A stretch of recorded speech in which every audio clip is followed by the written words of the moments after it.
brought to you by the EveryDollar app. Start budgeting for free today.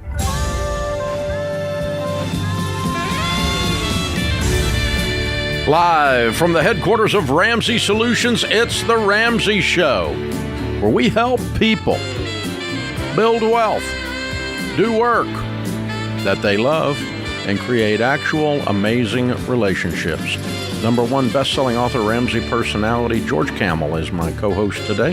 He's also the co-host of Smart Money Happy Hour and the host of The George Kamel Show. Be sure and check all of those things out on the Ramsey Network on YouTube and anywhere else fine shows are shown. Up first is going to be Rebecca in Sarasota, Florida. Hi, Rebecca. How are you? I'm good. What's up? My husband and I have been working on the baby steps. We have a combined checking account, but only funds that go in there are our mortgage. I'm personally on 1 and 3. The thing that we are struggling with is my husband is not very good with money, so I'm very hesitant to combine all of our money into one account. Okay. What do you mean he's not good with money? He's just not very good with managing it. He in the past couple months discovered that he had a gambling issue. So. Okay, that sounds very serious. So yeah. So I'm a little nervous what is to combine our funds. That's different than managing money. A gambling issue is more like a problem or a recreational activity. Which is it? Well, I just recently discovered it. It's been going on for a couple months. So I had a conversation, brought it to his attention. I am under the impression that it's stopped. So I'm hoping that, What proof do you have that it's stopped? Not a whole lot, just... It's a gut feeling? Okay, you guys are very, very disconnected from each other. Yeah. And so the way you solve this is usually there is one nerd in the family and one free spirit in the family. It's obvious you're the nerd and he's the free spirit, okay? But that doesn't necessarily mean that someone is quote-unquote bad at money just because they're not highly detailed. But what they can do is keep their word, and that would be that the two of you sit down together, go over a budget before the month begins, and agree on where every one of our dollars is going, which would not include gambling, according to you, okay, and according to him. And so we have agreed on where all of the dollars are going, and we are not going to do anything else with money that we have not agreed to. He gets a vote. Right. Okay. But once he's committed to this, then we are going to execute this plan that we both agreed to. And so you don't come home and go, surprise, I lost $500 at Texas Hold'em last night. Right. You don't get that option because you've made a commitment at the beginning of the month, and we're very intertwined, and we have committed to each other. And you had a vote. If you want to put a budget for gambling in your budget, that's up to you all, okay? But at least it's on the table. We know what it's limited to, and it's part of our plan that we both agreed to. Instead, you're trying to run around with a broom behind him and clean up. Yes. And that's exhausting for him and you. Yes.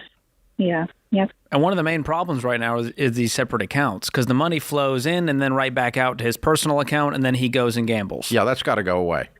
Yeah. That's the part that I'm trying to figure out. Yeah, you didn't want them to go together, though. You told me that.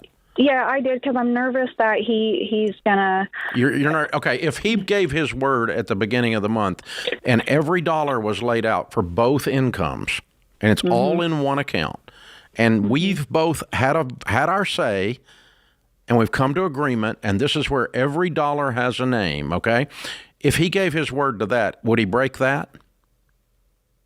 I don't believe so. My gut feeling says no. I don't either. I think he just kind of runs around and does whatever he wants right now because that's the system y'all set up. It is. And it frustrates you. Yeah. Yes. But your Yeah. your system sucks. Yeah. Has he started Gamblers Anonymous? I don't think he needs to. I think he was just gambling. Yeah, I don't. You think he's I an addict? You He think he's an addict? discovered, quote, discovered he had a gambling problem. Issue. He You said. definitely didn't want to admit to it. I literally had to show him how I figured it all out. No. That. Do you think do you think he's an addict, or you think he was just hiding it because he didn't want you to know about it? Yeah, I think he was just hiding it. He didn't want me to know about it. I don't think. If he's I don't an really think addict, it's this is a whole different situation. How much money is he spending, would you say, per month on gambling. Well, the last month I gathered like $14,000. this? How much money do you guys make in a month? Combined, 10. He gambled $14,000 in 1 month. Yes. Is he going into debt for this? Yes. When he can't pay bills, I have to pick up the slack. So. Okay, Yeah. that's an amount that raises alarm bells. Yeah. This is not $500 on a sports betting app. This has gone way No. past that. Yeah, definitely. Like, it adds up. Like, that's for a whole month. But Do you know it where definitely exactly he's adds up. gambling? Yes. And where Yeah. is it? It's scratch off. He spent 14 grand on scratch offs in a month? Yes. Okay, boy child's got a problem. Yeah. All right, yeah, we need to start talking about getting him in some counseling. Okay, Okay. that's not cool when you make 10 grand. Okay, Right. that's like over the top. So he's got issues here. It's a different system now than what I gave you earlier. I apologize. At this point, it's cutting him off from access to the checking account. This guy's cannot be counted on. I think you're dealing with an addict, honey. Okay. And so I think you're going to treat this like he was doing cocaine.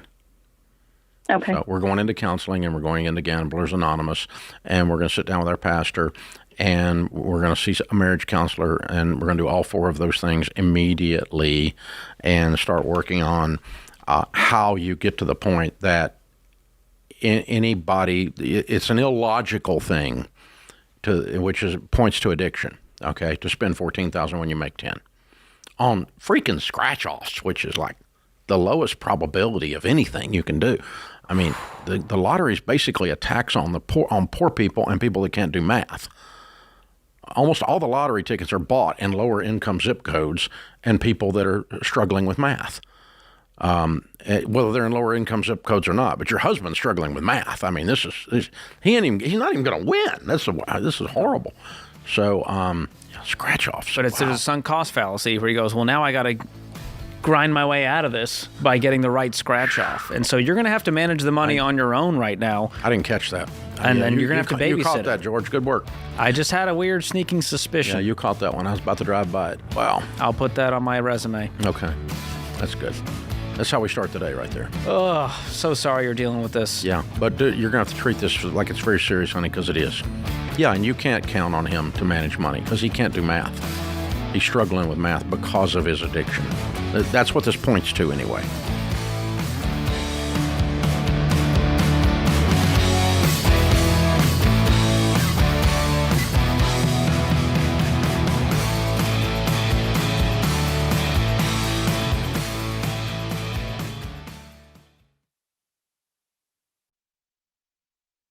My full-time job is helping people make smart money decisions. But in my spare time, I'm a grill master. Okay, more of a semi-amateur enthusiast. But you know what makes me get one step closer to pro level? Shopping at Aldi. The other day, I threw some Simply Nature organic chicken on the grill and ended up with a meal so good that even my picky toddler asked for seconds. Aldi has become my first stop for groceries because they've got it all. From USDA choice beef to fresh organic produce, everything you need to pull off a gourmet dinner without busting your grocery budget. So stop paying more and just shop at Aldi, where you'll save with the lowest prices of any national grocery store. Find a store near you at aldi.us. That's ALDI.us. Savings based on regional analysis of Aldi versus select competitors. Prices may vary by location, product availability, and the market.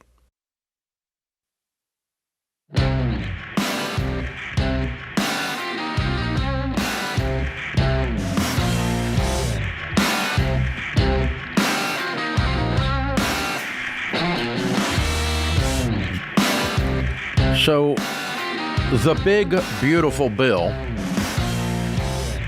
I thought that was a nickname. They actually named the law that, which is trippy, to say the least. Beautiful? It's just such a strange adjective for a piece of paper. I think it's pretty cool. I mean, it's kind of fun. But so everybody's wanting to know, okay, is the world going to come to an end because of it, or is the world honestly going to get better? Well, as usual with Washington, there's some things that are good and there's some things that are not good. And you can just kind of go with that. You know, I don't think there's any bill that universally will help anyone and everyone. Well, because that's not the government's job, by the way. It's your job to help you. Quit waiting on the White House to fix your house, in other words. So, but anyway, everybody's wanting to know all this. So we thought we'd spend a segment on it anyway. I'm not going to spend the rest of my life on it, but I probably will, because a lot of stuff's going to come up over the rest of my life. But anyway, first thing is the 2017 tax cuts were made permanent. They were scheduled to run out. And that's huge, because the main thing that happened is 90-some-odd% of Americans take the standard deduction, do not itemize. And the 2017 raised the standard deduction super high, and so it keeps you from having to pay federal income tax for a whole bunch of you at all, just because you get this huge standard deduction. That's some real savings for most people. And they increased it another $1,500 in 2025, not for 24, but for 25, which when you file next year, you'll see that. And it's going to continue to increase adjusted for inflation. So that's a nice thing there. So it makes the income tax filings be fairly easy for most people. And, but you're not writing off interest. You're not writing off charitable deductions, with the exception of what I'm going to come to in a few minutes, that kind of stuff. So no tax. He kept a politician kept a campaign promise. Note this. It's fairly unusual. Doesn't happen much. So no taxes on tips and overtime. He dreamed that up, and everybody went bonkers, and they actually did it. Now, it's got limitations to it. The bill adds a tax deduction of up to $25,000 for income from tips. So you don't pay taxes on that. And that's not dollar for dollar, but it will reduce your taxable income by that much. Exactly. Which is helpful. That's still a few $1,000 for most people that work on tips. Yeah, and it's only for 3 years, 25 through 28, and then it expires. The deduction phases out if you make over $150,000 a year or $300,000 for couples. Same thing for overtime. It phases out on that and is only for 3 years. And the bill adds a tax deduction of up to $12,500, $25,000 for couples for qualified overtime wages. So that's good. That's good. That's a move. Trump accounts, babies born from the start of 25 to the end of 28 would receive a $1,000 Trump account deposit. Where is that going? It goes into it's managed by the Treasury, and there are no tax advantages like there would be with a 529 plan or a Roth IRA. So the best part is the free $1,000. It's just $1,000. You get $1,000, and that it'll have compound growth. I'm not sure how they're investing it. I'm not sure how much control you'll have. Like none. But it does have restrictions, and you have to withdraw it at a certain time and all that kind of stuff. But it can be Basically, used for that's college, home buying, starting a business. It's $1,000 one time. It's useless. Yes. So I was excited at first, and they're handling it. Because I thought this could replace Social Security. Political BS. But it's not enough. Student loan overhaul. I'm not going to get into that. Don't take student loans. Okay. Auto updates. Those who buy American-made new vehicles can deduct up to $10,000 a year in interest on the auto loans. And that deduction phases out if you make more than $100K or $200 for couples. The bill ends a $7,500 tax credit for the EVs. We knew that was coming. We knew Elon was pissed. Everybody's seen that. That one seemed vengeful. Yeah, there's just drop that in. It's like a bad breakup. Yeah. But I'll tell you what ended up happening was, north of town here, there's several million square feet. General Motors was building a battery plant. Oh, wow. For EVs. And they shut the construction down in the middle of it because it's really going to hurt the demand when you reduce the credit. They took their foot off the gas. Took the wind out of the sails there. Took their foot off the battery. Oh, there we go. No gas here, Dave. Oh man. Ba-boom. All right. Bill ends tax credits for rooftop solar, geothermal heat pumps, and other energy-efficient home devices at the end of 2025. If you're going to do any of that and want the federal tax credit for that, you do it by the end of this year, installed and paid. Can't just be contracted for. Has to actually be done by the end of the year. Medicaid reduction. The bill creates a tax deduction of $6,000 for seniors for 3 years, 25 to 28. The deduction decreases if you make more than 75 or 150,000 for couples. Currently, no proof of work is required to receive Medicaid. The bill requires by the end of 26 most adults who do not have children younger than 14 to document 80 hours of work to get Medicaid. That's per month. Volunteering or training. Not a week. Don't worry, guys. Or something. Yeah, So that's about a part-time job right there. Yeah. 20 hours a week. Well, I mean, you actually have to be doing something, to get this welfare. For able-bodied adults. Exactly. SALT deduction, SALT, that is, this bill raises the current cap on the state and local taxes that people in high tax states have to write off on their federal returns from to $40,000 from $10,000 that you can write off if you live in one of those income tax states. Charity deduction bill lets you write off up to $1,000, whoopee, of your donations, $2,000 for couples, starting in 26, even if you take the standard deduction. All right, that's new, but it's a whole $1,000, whoopee, no big deal. Tax credit.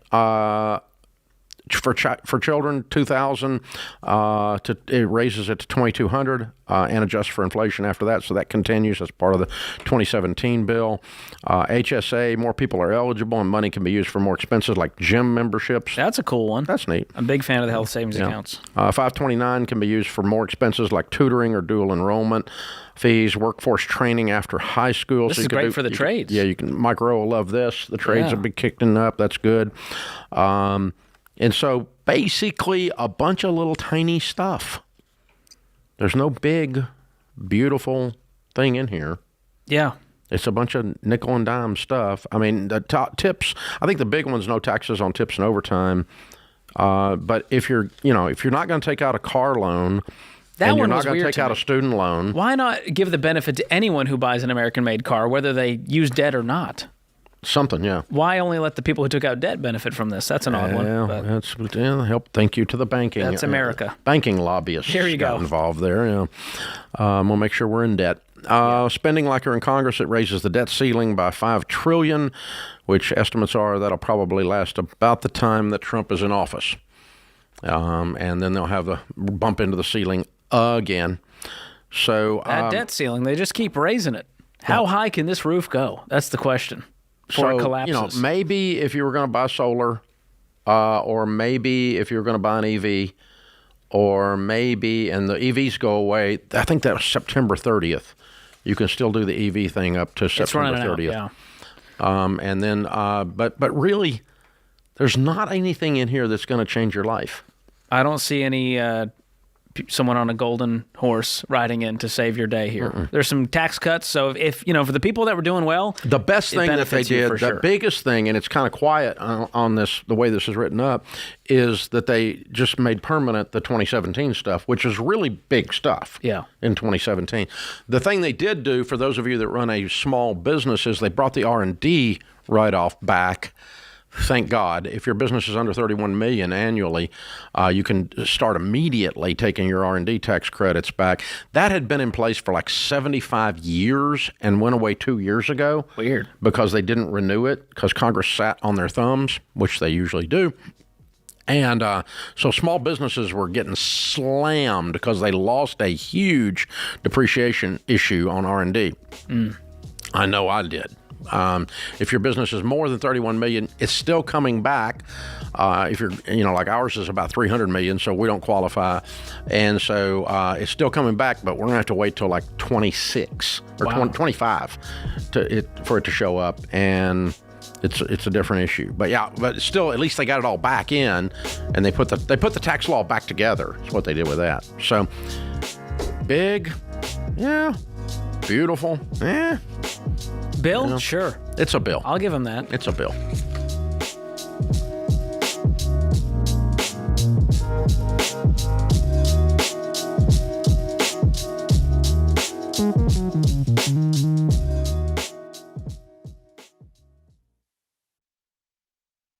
I get it. Switching banks is a pain in the you-know-what. But if your bank doesn't line up with your money goals, it's time to make the switch to Fairwinds Credit Union. Listen, you guys know how I feel about big banks. They make money when you stay broke, charging you overdraft fees, pushing credit cards, and telling you debt is normal. And that's why I only work with folks who help you, not just profit off of you. Fairwinds is different. They're owned by their members. They're nonprofit, and they share our values. They even advertise with billboards saying they want their members to be debt-free. So they built the Smart Checking and Savings Bundle just for Ramsey fans. You can open your account online in minutes, and here's what you get. Free checking with no minimums and no monthly fees. Savings with a high APY to help you in baby step 1 and beyond. And a mobile app that actually makes sense. Plus, you also get access to over 33,000 fee-free ATMs and more than 5,000 affiliated branches nationwide. So don't settle for a bank that slows your progress down. Choose one that's built to help you win with money. Go to fairwinds.org/Ramsey and open your Smart Bundle today. Fairwinds is federally insured by the NCUA.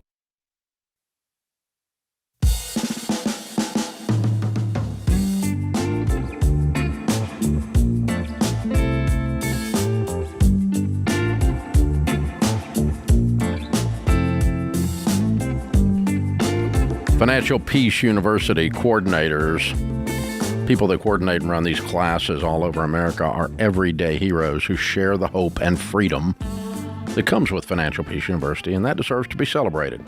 If you're a coordinator, listen up. Join us at the virtual 2025 Coordinator Rally on July 24th to celebrate the impact that you've made. Whether you've coordinated a class before or you just want to see what leading FPU is all about, you're invited. You're going to hear from Jade Warshaw, George Kamel, Dr. John Deloney, and other special guests, and we're giving away $3,000, so register for your chance to win. Register for free at RamseySolutions.com/rally and click the link in the description if you want to go that way. And if you're listening on YouTube or podcast, that is. So check that out. Kate is in Chicago. Hi, Kate. How are you? Hi, Dave. How are you doing? Better than I deserve. What's up? All right. So every year we get an escrow notice that our account has a shortage. So they're raising our mortgage payment again. In 2019 is when we bought the house, and our payment then was $1,640. And our payment now, 6 years later, is $1,840. So with those raises over the years, and now we just got this year's notice saying our account is $1,200 short. And so we have two options. We can send in the check to cover the shortage, or they will add it to our monthly payment. The monthly payment is going up $100 regardless of whether or not we send in this check. But then if we don't send in the check, it's going to go up $200. So now our mortgage payment would be around $2,000. So my question is it normal that it goes up every year so much? Okay, your escrow pays your property taxes and your homeowner's insurance. Mm-hmm. The only reason your escrow would go up is if those two are going up. Yeah. And they probably are. Especially since 2019. I mean, you live in the Chicago area, and so your taxes are horrendous. Yeah, agreed. And they probably have gone up on your property taxes every stinking year. And it would not be unusual for your homeowner's insurance to go up every year. For one thing, you need to have your homeowners looked at and make sure that as the value of your home increases, you increase your coverage, which will cause your price to go up as well, your premium to go up, okay? So escrow is pretty simple. Whatever your property taxes are for that year, the year upcoming, okay, and plus whatever your homeowner's insurance is, the total of those two numbers divided by 12 should be added to your standard principal and interest payment. And that's what escrow is. It's they're holding they're collecting 1/12 of your homeowners, 1/12 of your taxes. And what you're telling me is that you underpaid. You did not pay enough last year to cover those two things by $1,200. And that's by their estimation a year ago, how much we would have had to pay a year ago. Yeah. If that makes sense. Yeah, Like, no, I we're mean, paying, no. By now, but then they're what coming up if you've short. got a shortage of $1,200, it's because of what actually happened, not an estimation. And now they underestimated last year. Is there, and that's what caused it. But you know, basically, what you're doing is you're trying to have 1/12 of what your actual taxes and your actual your actual property taxes and your actual homeowner's insurance are. That's what it is. And when you come up short, it's because those things have gone up or because they didn't collect enough to pay those things. That's what it amounts to. So I'd pay the $1,200 if it was me, keep my payment, and then check on the account and figure out are they collecting enough based on what your actual homeowners and your actual property taxes are. Okay.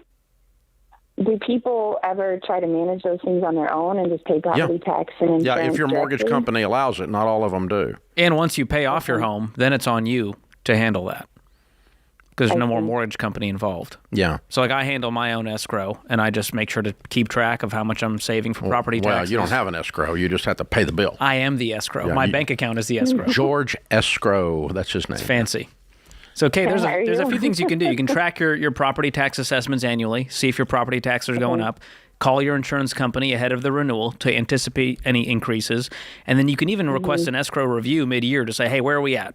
Based on what I'm actually paying, based on what's in the fund, are we on track? That'll just help you avoid the jump scare at the end of the year when you have this bill. Yeah. Right, because in the background, we're trying to do baby step number 2, paying off debt. And so as we're going through this summer, we're like, yes, we're going to put this payment right toward debt. And then we get this letter and it's like, oh man. Yeah. Well, if you're in baby step 2 and you don't have the $1,200, it's okay to add it. It's okay to just have $200 more on your monthly bill. That's fine. But it sounds like your expenses went up $1,200 anyway. Yeah. So that's where the $200 comes from. I need to look more into that. Yeah. I want to find out what's really going on with the escrow and make sure that there's not an overage either. You can always reshop your homeowner's insurance. I do that with Xander once a year, and for example, they're saving me money this year because they found that the rates were getting higher and another company had a more competitive offer. Yeah, you can jump in and look for one of the ELPs on property and casualty in the Ramsey Trusted site, and one of the people in your area there can help you do that and help you search that out, and you might save some money on your homeowners. That might help the situation actually considerably. So, but that's how it works. It's 1/12 of those two collected monthly, and if they don't collect enough to pay it, you have a shortage. If they overcollect, you have an overage. It's simple math in that regard. JD is in Dayton, Ohio. Hi, JD. How are you? I'm doing great, Dave. How are you? Better than I deserve. What's up? So I have a full-time job. I also DJ weddings and private parties through a company, and I do about 100 events a year and an average about 300 per event all over my tri-state area. So I need a side hustle that I can do everywhere so I can work in between my gigs. I tried DoorDash, but it seems like it's a lot of wear and tear and maintenance on my car. So that led me to looking for an online side hustle. Most of these I've found have turned out to be scams. So how can I find a legitimate online side hustle that I can do from anywhere that actually pays me? Well, here's the thing. When you think about how many people want what you're looking for, it's everybody. Everybody wants to sit on their couch and make money. And so that's the problem you're also faced. That's what you're up against, is that anyone can do this. And so you need to find out what your specific skills are that can make you more than some guy taking a survey for 5 cents. And so that might be knowledge-based work like freelance writing and editing, online tutoring, voiceover work. I don't know if you're a DJ, I assume you've got some skills that transfer to that world. And then there's also more tech-driven side hustles. There's flipping things online, getting into, blogging or YouTube and kind of the digital space, online courses. But for most people, you're going to find that there are pennies to be made with most of these side hustles that involve, taking some surveys online. And so the truth is there's not a ton of amazing opportunities to sit at home unless you find a legitimate job working, flexible part-time doing customer service calls or something like that for a legit company. Yeah. The voiceover thing, I really would love to get into that. I've been told that I have a pretty good voice, so I think that would be awesome. How would I go about getting into that? Because I've seen ads for it like on Facebook and things like that, but I have no idea if these things are legitimate or not. They're not. If it's a Facebook ad, there's a good chance you're about to get scammed.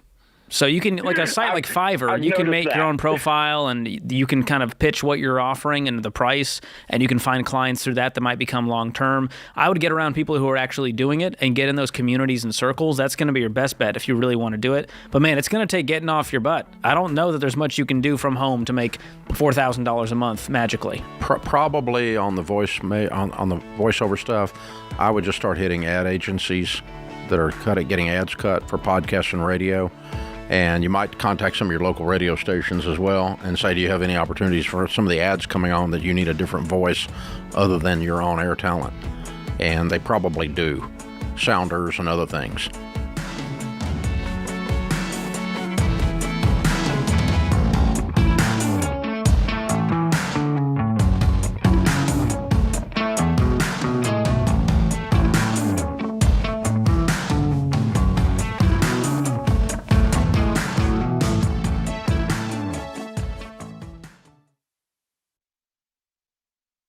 These days, business as usual is anything but. Tariffs make trade policy a moving target, supply chains are squeezed, and cash flow is probably tighter than ever. So if your business can't adapt in real time, you're in a world of hurt.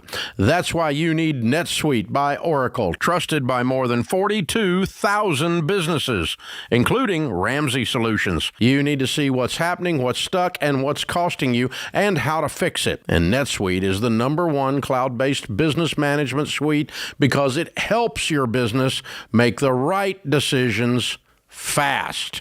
It brings accounting, financial management, inventory, and HR into one place so you're not left shuffling a dozen different spreadsheets. That gives you the visibility you need to make quick decisions based on actionable data. And NetSuite AI automates everyday tasks so your team can focus on strategy. It's one system for full control and no guesswork to tame the chaos. And right now, if you're leading a business doing more than $1 million in annual revenue, download NetSuite's free ebook, Navigating Global Trade, 3 Insights for Leaders at netsuite.com/Ramsey. That's netsuite.com/Ramsey.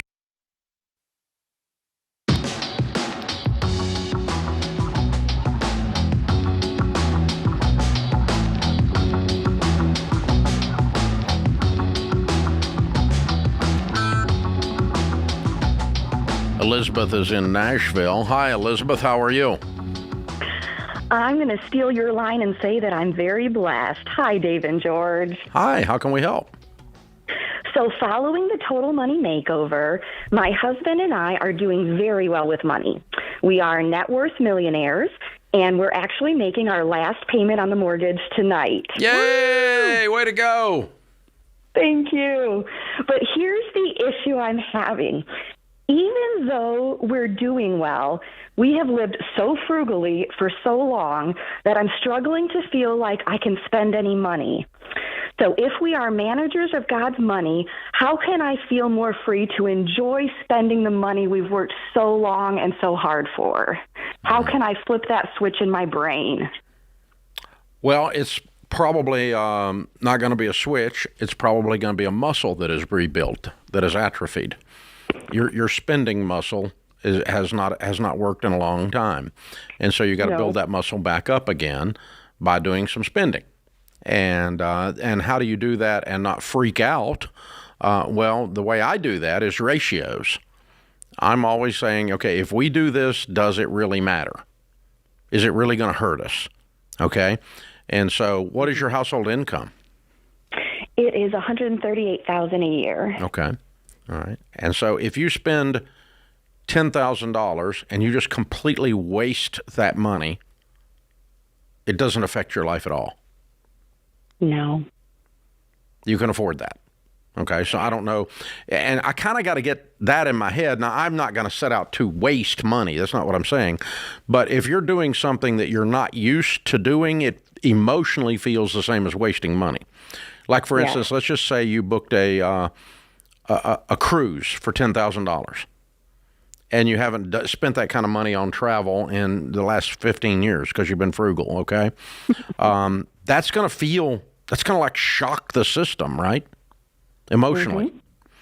And so you've got to practice doing that, spending an amount of money, an increasing amount of money that doesn't affect you.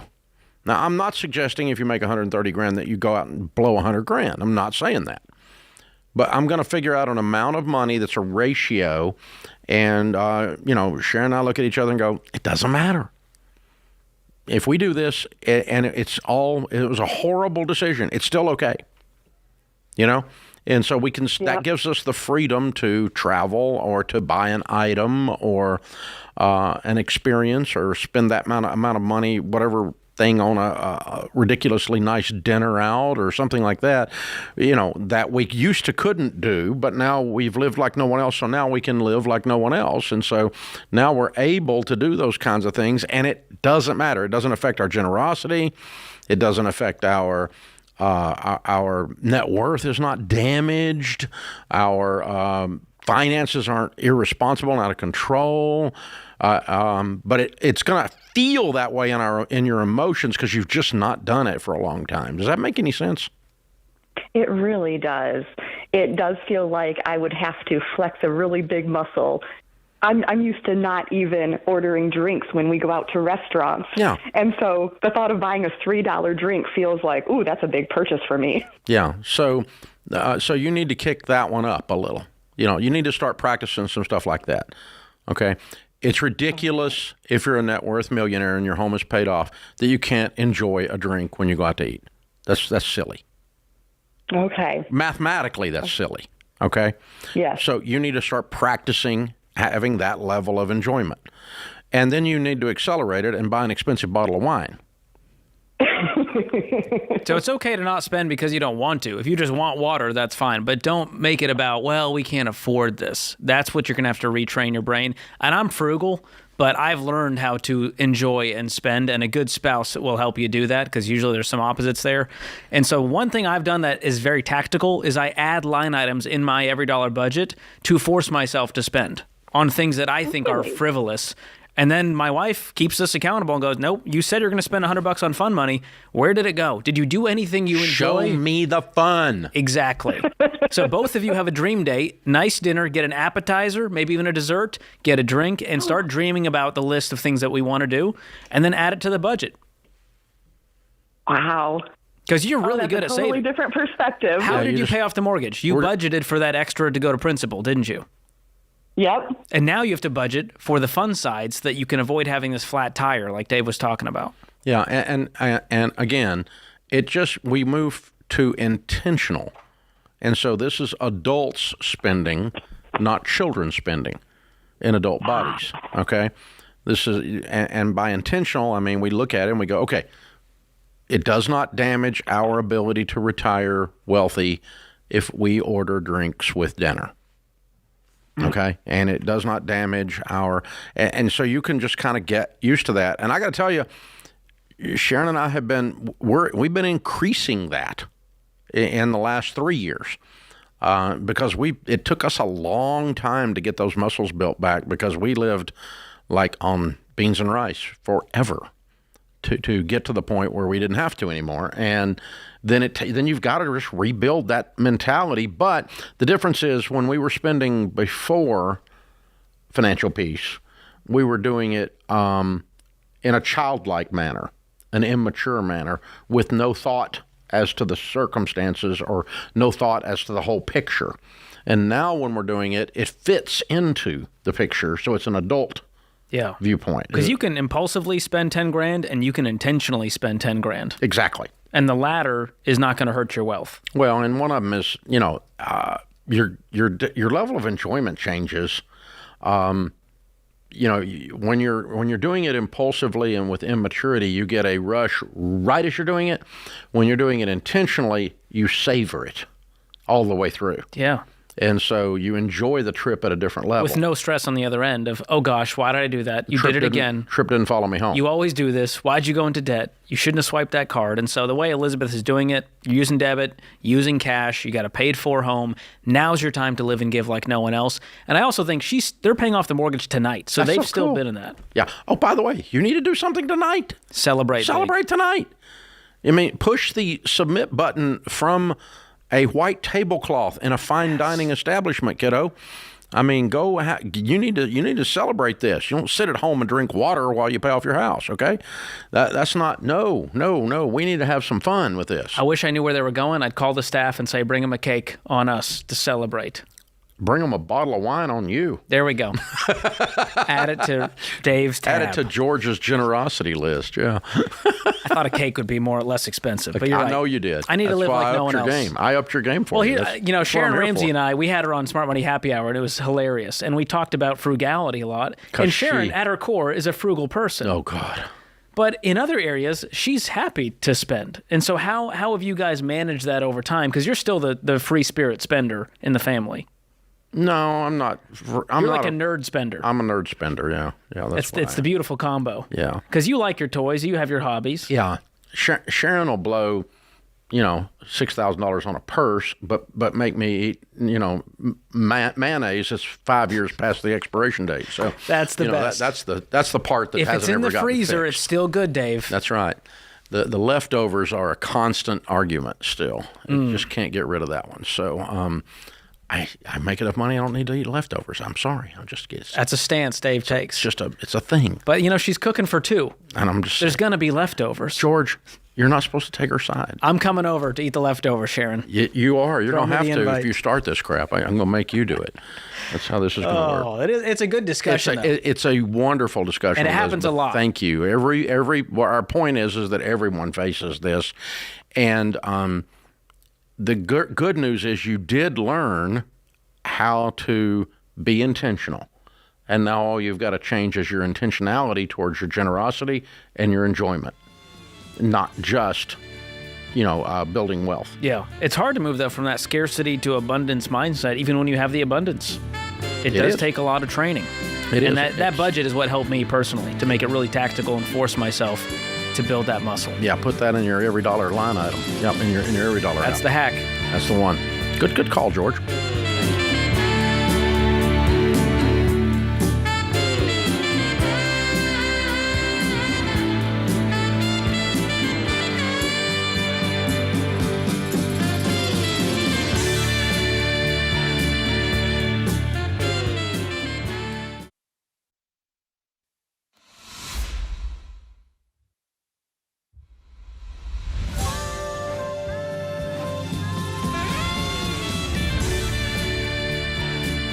Live from the headquarters of Ramsey Solutions, it's The Ramsey Show, where we help people build wealth, do work that they love, and create actual amazing relationships.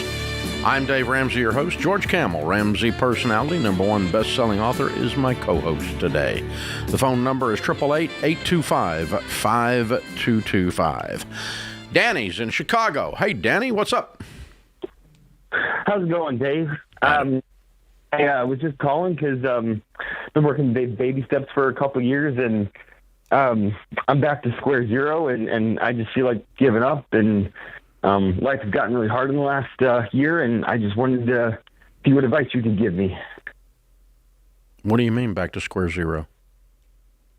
Well, I was on baby step 2, paying off my debt smallest to largest, and but I ended up losing my job on July 1, and so I was down to one job, and I left. I spent through my emergency funds covering my cost of living, protecting my 4 walls, and that's gone, and I'm just waiting on my first paycheck from my my only other job. So, Why'd you lose your job? So I was a pastor, and unfortunately the church just didn't have me in their budget anymore. And you didn't see that coming? You didn't know that was going to happen? It caught you off guard? I had no insight into the finances of the church. That wasn't part of my job. I mean, there was no spot. warning at all. I was given about a 45-day notice. Oh, okay. So, All right. And so, what is the job that you still have?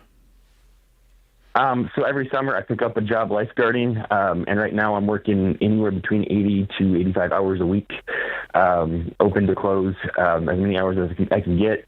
I'm seasonal, so I don't make overtime pay, but it's just enough for me to live off of. Yeah. What are you making? What are they paying you? My take-home pay is after taxes is about every other week or so, just over $2,000. Okay, so you're making $4,000 a month. Roughly, but that job is going to end here at the end of the summer. Yeah, I got that. But so why would you, if you're making $4,000 a month, you can't live on that? No, I am preparing for the end of the summer when I don't have a job lined up. No, you said you I'm went through trying your to- emergency fund to keep the four walls open. Why would you do that if you're Yes, making sir. Yes, sir. If you're making $4,000 a month? Why would you need to do that? Because when I was pastoring, I was only working for them about 10 to 20 hours a week. I wasn't able to up my hours until after I was let go from the church.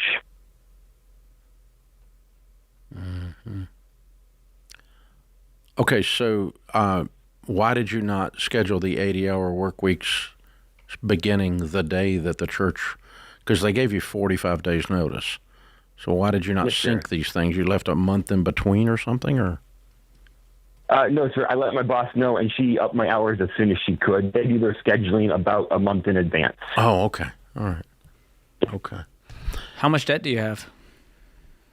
I started with $200,000, and I'm down to just about 120. Good job. All right. And what were you making as a pastor? I was making about $35,000 to $40,000, depending on how I was working. Sometimes I would pick up extra hours for them. Okay. All right. So what's your plan in the fall? What are you going to do for income? So my game plan is to go back to McDonald's. That's what I did in my undergrad. And I'm trying to apply to 10 jobs a week. But I'm in the early stages of applying, and so I'm not sure where I'm going to succeed there. Okay. I'm sorry. You're going to work at McDonald's? It's some form of income for me, yes, sir. It's what I did in my undergrad. Yeah. Why would that be your plan, though? Why would you not have a career plan? What was your undergrad for? Mass communication and applied communication. So why aren't you using that to have a career instead of just a job? I am working towards that, but I got to finish up my master's degree before I can do that. No, you I don't. was working on my master's. I have a communication degree. I work here. Oh, yes, sir. But You can work in my media, career goal PR, marketing. Yes, sir. My career goal was to be a pastor. And you told us your plan is to work at McDonald's. So we need to have some bigger goals since we did this undergrad. Yes, sir. What advice would you give me on how to utilize my Apply for undergrad? jobs that are in the communication field that will pay you double or That triple. pay $60,000 or $80,000 a year. Why would you go back to being a teenager? Yes, sir. Okay, so I think you need to think about a big career aspiration. Start working towards that. I'm going to send you Ken Coleman's book, Finding the Work You're Wired to Do, and take the assessment. And I'm also going to send you his book, The Proximity Principle, on how to properly apply for jobs. Just filling out applications will not get you hired in today's digital world. Okay, it's a waste of time to just fill out applications. Okay, so instead you have to create connections and move in a direction you want to go. But you've got a little bit of time until the end of the summer. Let's use that time wisely to not be so desperate and out of desperation, have dumbed down your life to McDonald's. It sounds like you're scared and you're just running back to the last thing you knew that was comfortable. And so what we're trying to do is give you some, I think you're a whole lot better than you feel like you are right now. And so and this pastoral, the loss of the pastor's job has hurt you emotionally. And because it's what you always wanted to do, and now you can't do it. So at least at that place, maybe there's some jobs in the pastor that are out there. Maybe there's some youth pastor jobs or something like that are out there that you can get into. And so I don't know what it is you're looking for, but I think McDonald's is a desperation move. I'm not putting it down because it's McDonald's. I'm putting it down because it's a desperation move. And I just think you can do a whole lot more towards your future. And that's what I want you to aim at. And that, when you get the income situation and the career thing stable and moving again, instantly you're going to get back in the saddle. You're going to start reducing your debt again. But right now, your goal is to get enough income coming in and to get in the proximity of people doing the type of things you need to be doing in communications and pastoring or whatever it is. So if fast food is not your solution, a master's degree, not your solution, you're just going to be overqualified at that point and definitely not get the job. And so you need to focus on what you can do now with the degree that you have, with the skills that you have. And I think you just need to get your mojo back after you got knocked down. You landed a job as an associate pastor of some kind. So do it again. You did it once. Do it again. This time do it with a church that actually has a little money to pay the bills. And, that's what I'm looking for here. Hey, man. Keep at it. I think you're better than you feel like you are right now. That's what we're trying to tell you.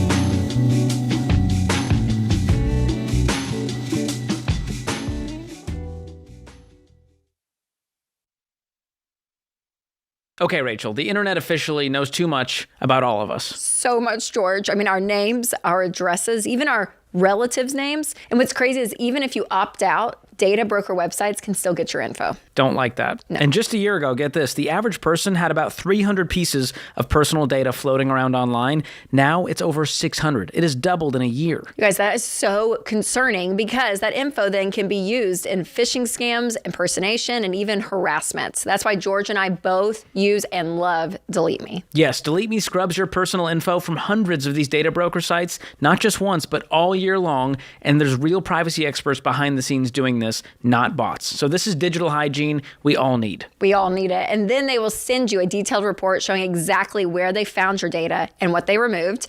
And you can even request custom removals if you have something specific you want them to look out for. Exactly. And this is not being paranoid. This is staying protected. And so far, DeleteMe has removed my info from 240 listings and saved me 94 hours of time it would have taken me to do it. I love it. And you guys, in a world where strangers can Google your grandma and get enough info to scam her in just 2 clicks, DeleteMe gives you peace of mind. Yes, so go to joindeleteme.com/Ramsey for 20% off. And that discount brings their annual plans down to about $9 a month. So go check it out, joindeleteme.com/Ramsey.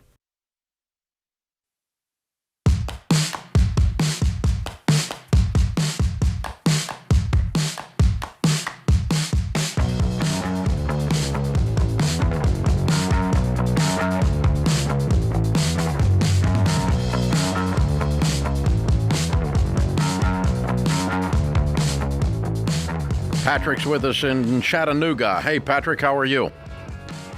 Hey, Dave, I'm great. How are you? Better than I deserve. What's up? Hey, thanks for taking my call. I'm 28. My wife's 27, and we bought a duplex last year for $325,000. We live in one side and rent the other. We've paid the mortgage down to $166,000, and we're throwing really large sums at it each month, and we have a 6.5% interest rate.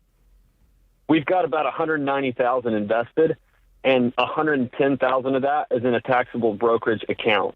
My wife is super debt averse. She's been that way since taking Financial Peace in high school. And even with the progress we've made, the mortgage just stresses her out. She wants to cash out the brokerage. It'd be about $106,000 after taxes to pay most of the house down, so we can finish paying the rest in roughly 6 months. And then after that, we plan to put the large sums currently going towards the house back into investing on a regular basis. Cool. another thing I should mention is we're considering starting a family.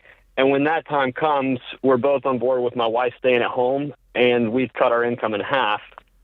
Paying off the mortgage quickly feels like a smart security, but I'm worried about selling the investments early. We're long-term buy and hold index fund investors and have never touched those accounts before. And we both realize how powerful compound interest is over time. And I really wouldn't like to lose the momentum if we don't have to.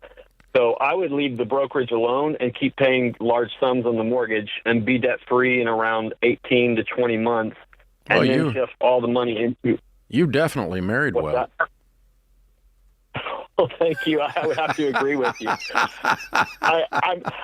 In other words, she's right. So, she's right. Yeah. You lost the argument, Patrick. It's over. Yeah. And here's why, okay? Here's why.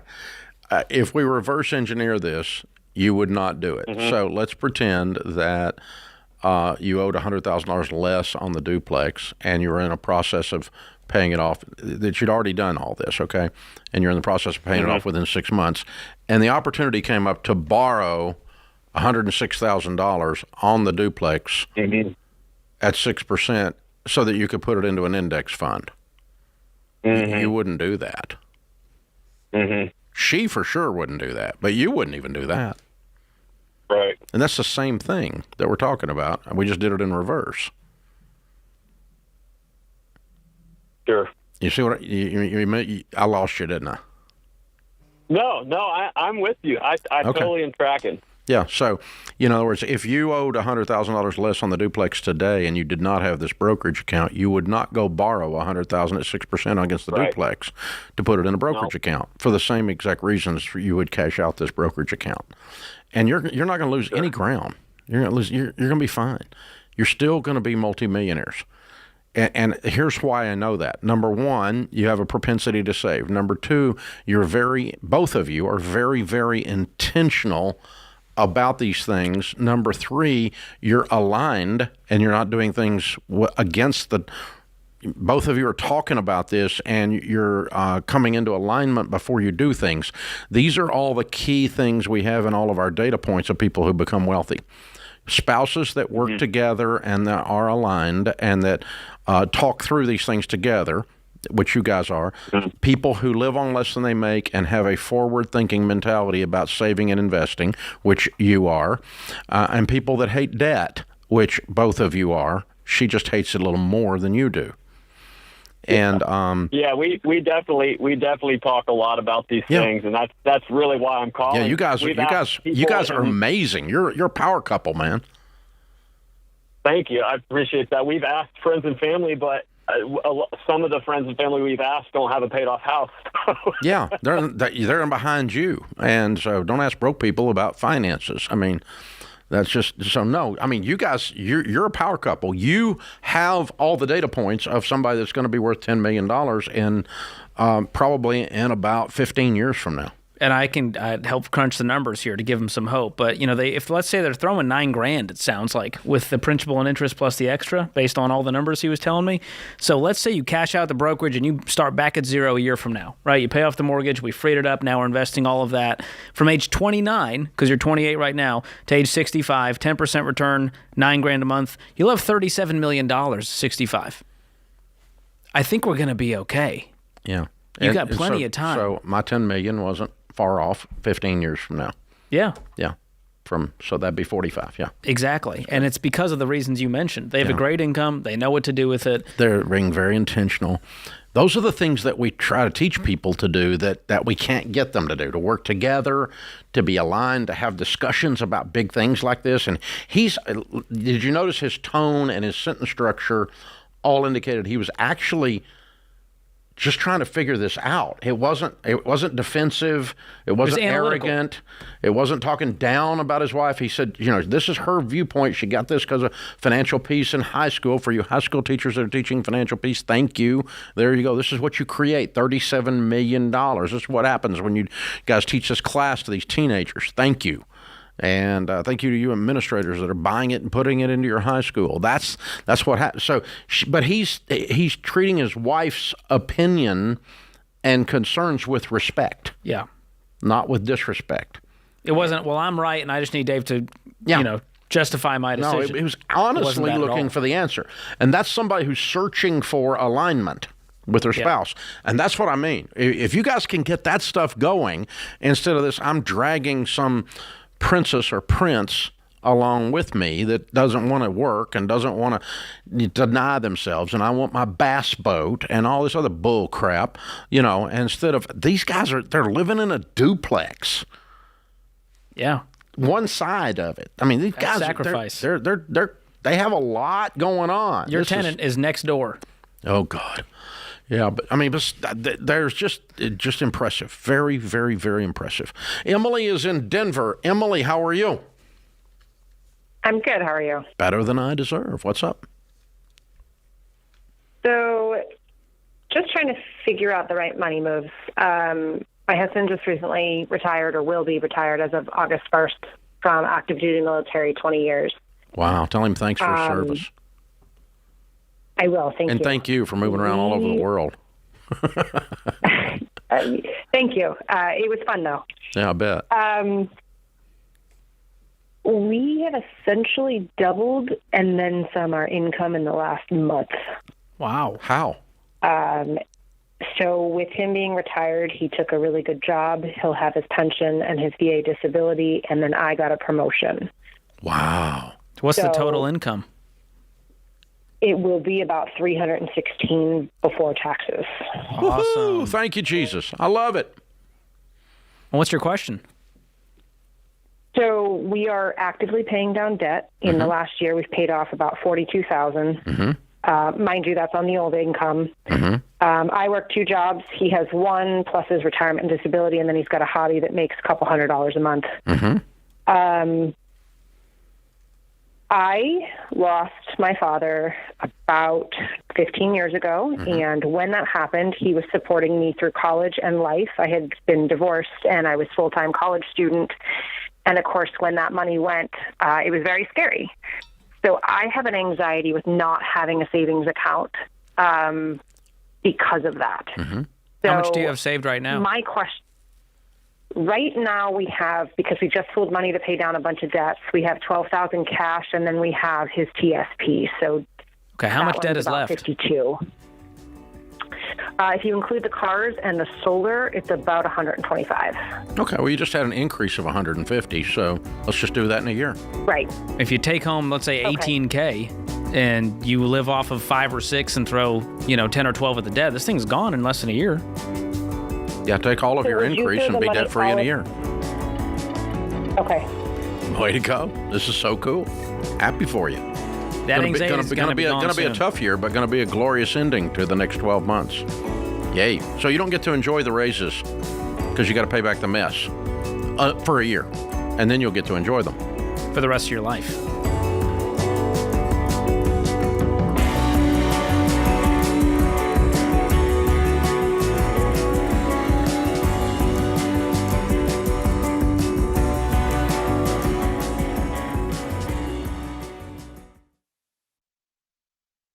George, I went my whole life avoiding being on the internet. And now everything I do in my life, my professional life, my personal life, everything's on the internet. And so now identity theft protection means the world to me and my family. And I'm the resident techie millennial here, so I've been on the internet since before it existed, and I've actually had my identity stolen before, but good news, we both have identity theft protection from Xander. They monitor our personal info on hundreds of thousands of databases, and they alert us of any suspicious activity. And that's everything from social security number activity to home title monitoring and more. So the key is identity theft does happen, unfortunately, but if it happens, Xander handles everything, up to $2 million in stolen funds protection and white glove service to restore your life back to normal. I don't understand how the internets work. I don't understand what's going on in this little cybery world. And that's why I'm so grateful for Xander. They've got me and my family's back. They've got you and your family's back. And it gives me one less thing to worry about, one less thing to be anxious about, and it lets me be a dad that sleeps at night. Yes, and all you got to do is go to Xander.com or call 800-356-4282 to protect your family with the most complete ID theft protection available. That's Xander.com.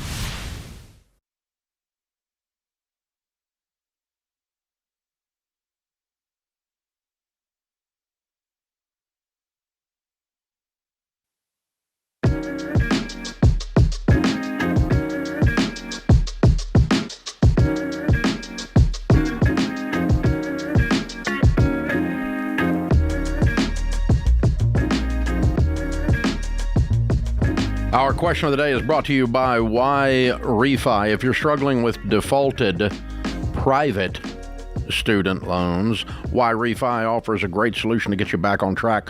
For a low fixed rate and more flexibility, go to whyrefi.com/Ramsey today.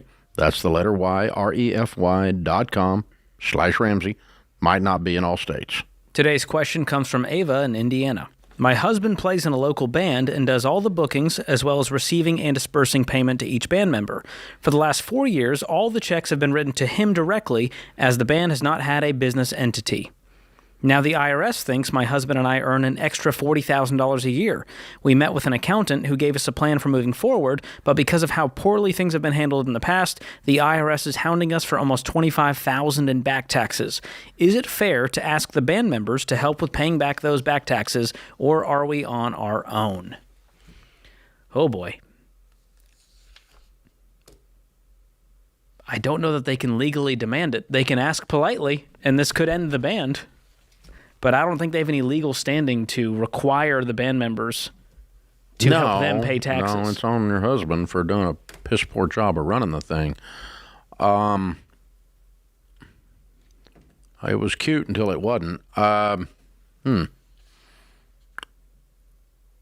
just wondering why your accountant accepted the IRS's deal here. I mean, I think you could go back and file amended returns in those other years and you retroactively issue 1099s? And distribute 1099s to the band members with him as the payee? Yeah, and then that does send it to the band members because they should have to pay their taxes on their part. They essentially got paid without paying the taxes. They got tax-free income, yeah. Because they didn't report it and he did. And how this went on for 4 years, I have no idea. Well, because no one was looking at it. That's why. They must have got audited or something is how they found it. Yeah. I think you can go back and file amended returns and get it off of you. And I think that's what I would look at doing and let the other guys know, hey, we were supposed to have sent you 1099s. We didn't. Sorry about that. But you have to pay taxes on income. You knew that, and you knew you got income. And if you did pay taxes on it, then you ain't got any problem. If you didn't, then you're going to have some tax due on that's going to come back at you for that. So, yeah, I think you're going to have to. I think that's what I'm going to explore doing. I know you can file amended returns. What I don't know is if you can send 1099s 3 years late as a result of amended return. I don't know about that, but I'm going to check with your tax person. I may get a new tax person because this one's not giving you much answers. I'm hoping they told them to make an LLC and open an actual business. She said they got it figured out going forward. You don't even have to have an LLC. You just got to keep up your books. Yeah. And you have to distribute 1099s. You have to have a set of books that shows that I didn't keep all this money that I distributed. It was dispersed to the other band members. This business that we're running, the other partners, has expenses, and the expenses are the payroll, the contracted payroll. So yeah. And so you can. That's fairly easy. You can run as a sole proprietor. You can run as an LLC. Either one's fine. Going forward, that doesn't matter, but the back tax thing is just due to you didn't show the expenses, but you've got checking. You've got checks that went out, so you've got proof that the money was distributed. I think you need a new accountant. I'd get a second opinion. Yeah. I'm hoping all these guys are like grown men with jobs. It sounds like this is a fun side gig for them, so I'm hoping they have enough integrity and income to just help him cover this and then fix it moving forward. Yeah, if I was the friend, I would do that. Yeah, I don't know that we have to give them a choice. I think you need to file 1099s, and then it's up to them to deal with it. Yeah, because all we're trying to do is get the money off of you, the liability off of him. Yeah, and if we can get it off of you and it goes to them, then let them know. You're going to get if you hadn't paid taxes on the income I gave you, you should have, and now you're going to have to. That's the answer. It's not like do it out of the goodness of your heart. Thing. It's just you should have been paying. If he distributed the money, it was income, and they didn't claim the income. That's on them. But if they claim the income, it makes it even that much easier. Yeah. If they didn't claim the income, now they get to claim it. Hello, they should have. I mean that's if you're receiving money from someone, folks, for work, that's income, and you're supposed to put that on your tax return, whether you got a 1099 or not, and whether you like it or not. That's integrity. Yeah, I mean, that's just how it works. So I'm just glad to see musicians making money. That's the most impressive part of this whole story. Just a grown man going, I'm going to start a band with my friends. We're going to make some That's some fun side money right there. Yeah, well, they made $40,000 a year total among 4 of them. Yeah. So $10K a year each, maybe. Yeah, and they spent that on guitars. So yeah, that's all going back to gear. Yeah. James That's how it did. works. James did anyway. But yeah, This is the the curse of the creative is that they're not very business minded. They just want to make art and play the music. Oh yeah, You I didn't know? think about that. You're exactly right. And so they go, well, business is, we're not going to worry about that. Yeah. So what I would do, Ava, is I would go to RamseySolutions.com and I would click on Endorse Local Provider, Ramsey Trusted ELPs for tax help, and get someone to consider filing amended returns for those years and properly doing this and getting rid of the tax liability, because the IRS is simply saying you haven't claimed the expenses or the income, so we're just going to stuff the income down your throat. So you need to go file amended returns that show the expenses, which is the payroll, the distribution of the payroll, and that's a 1099 issue, and you need to file the income. And when you do that, it makes the tax bill go away, except for the part that your husband actually did make, which would be roughly a fourth of this, I suspect. It sounds like. Amy is in Los Angeles. Hi, Amy. How are you? Hi, Amy. I'm well. Thank you so much, you guys, for taking my call. So Sure. appreciative of what you guys do. Thank you. Okay, thank you. So I have an inheritance from grandparents. May they rest in peace. I inherited $163,000. I was on baby steps 3 when I got the inheritance. So I plan on tithing, obviously, a certain amount and setting aside, automatically filling up that emergency fund that I had been working on. Good. My question is, with the rest of the money, so I'm a mom of a 5-year-old. I'm currently single, and we live with my mom. My son has been asking for his own room for about a year now. So I have basically 5 options, and my goal in this phone call is to seek godly counsel as to what I should do. Since I have that inheritance, putting a down payment on a house would be awesome, but in LA, I don't want to be house poor with a high mortgage. I was thinking possibly just renting with my son somewhere in LA and investing that money. I've heard that maybe I could do that, invest it, for long term. And then I was thinking I could also just change careers so that I'm less tied to Los Angeles and possibly look into, moving to a more affordable area. There's also, my mom offered for us to build an ADU with that money on top of the garage so my son and I can be here with my mom and my grandmother. It's just the 4 of us. I was also thinking maybe doing a duplex. So I was really looking forward to getting some godly counsel on how to make honor the memory of my grandparents with this money and use it in a wise way. How heartbreaking is it to change cities and change careers? That sounds like the best option. Yeah, that's a little pretty heartbreaking, difficult. My extended family is in the LA area, but most importantly, it's basically just me, my mom, my son, and my grandma, and she's tied in LA. So it would be. She works in LA, and she works here. She has 3 more years until retirement. So that's that would be a huge move. I don't know that I could handle that, but that is something that I've been praying about. That's the best move for you and your child, with the exception of it breaking your mother's heart and your grandmother's heart. Could they leave LA and join you wherever you go upon retirement 3 years from now? Yeah, possibly. Let's talk about that. Do not. I don't want you to rent your life away trying to stay near your grandmother. Okay. Okay. And I don't want you to build onto their house for sure. Absolutely don't do that. So the one I like best is the move. What do you think? Yeah, that gets you to home ownership faster, which was the big goal you stated there. Gets so you I to like sustainability. That. Versus the down payment in LA, that's not going to get you very far, as you said. That's a lot of home you got to buy. Yeah, and it doesn't match. The only reason you're there is mom and grandma.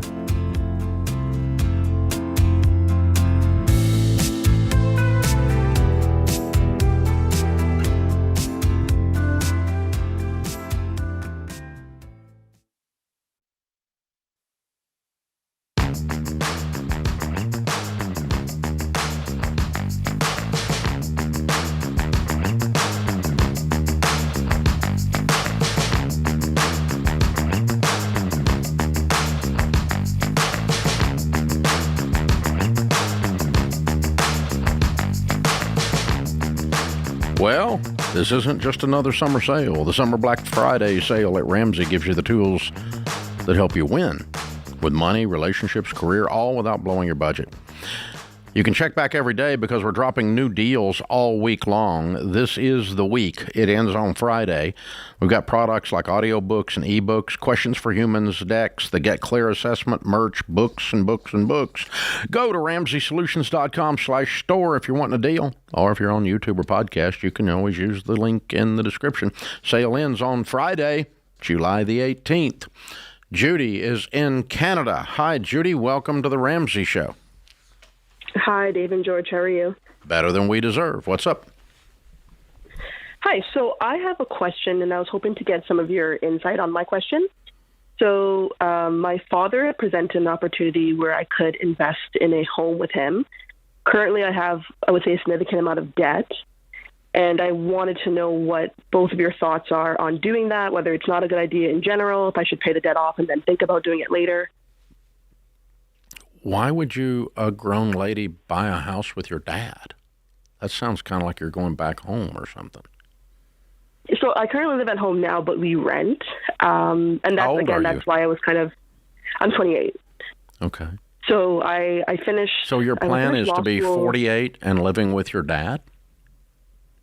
Well, absolutely not. So his Okay. thoughts were that we can, I'm planning on moving out in the next couple of years, but the goal was to pay off some of my remaining law school debt. Mm-hmm. Once that gets down to zero, I would leave, and presumably he would find a way to get me off the mortgage, and then from there he would take over just paying it off on You're his own. assuming he But of can course- take the mortgage on his own, which right now he can't. yeah, so What that's- makes you think he will in the future? Yeah, so that's my concern. Like I don't think he can, and I'm thinking about not doing this is it. a trap. It's akin Yeah. to him buying a car and saying, hey, will you co-sign? It's going to be great. It's an opportunity. We can both own this car. Yeah. No thanks. Yeah, and I was curious if you guys have any maybe tips or suggestions on how to navigate that conversation.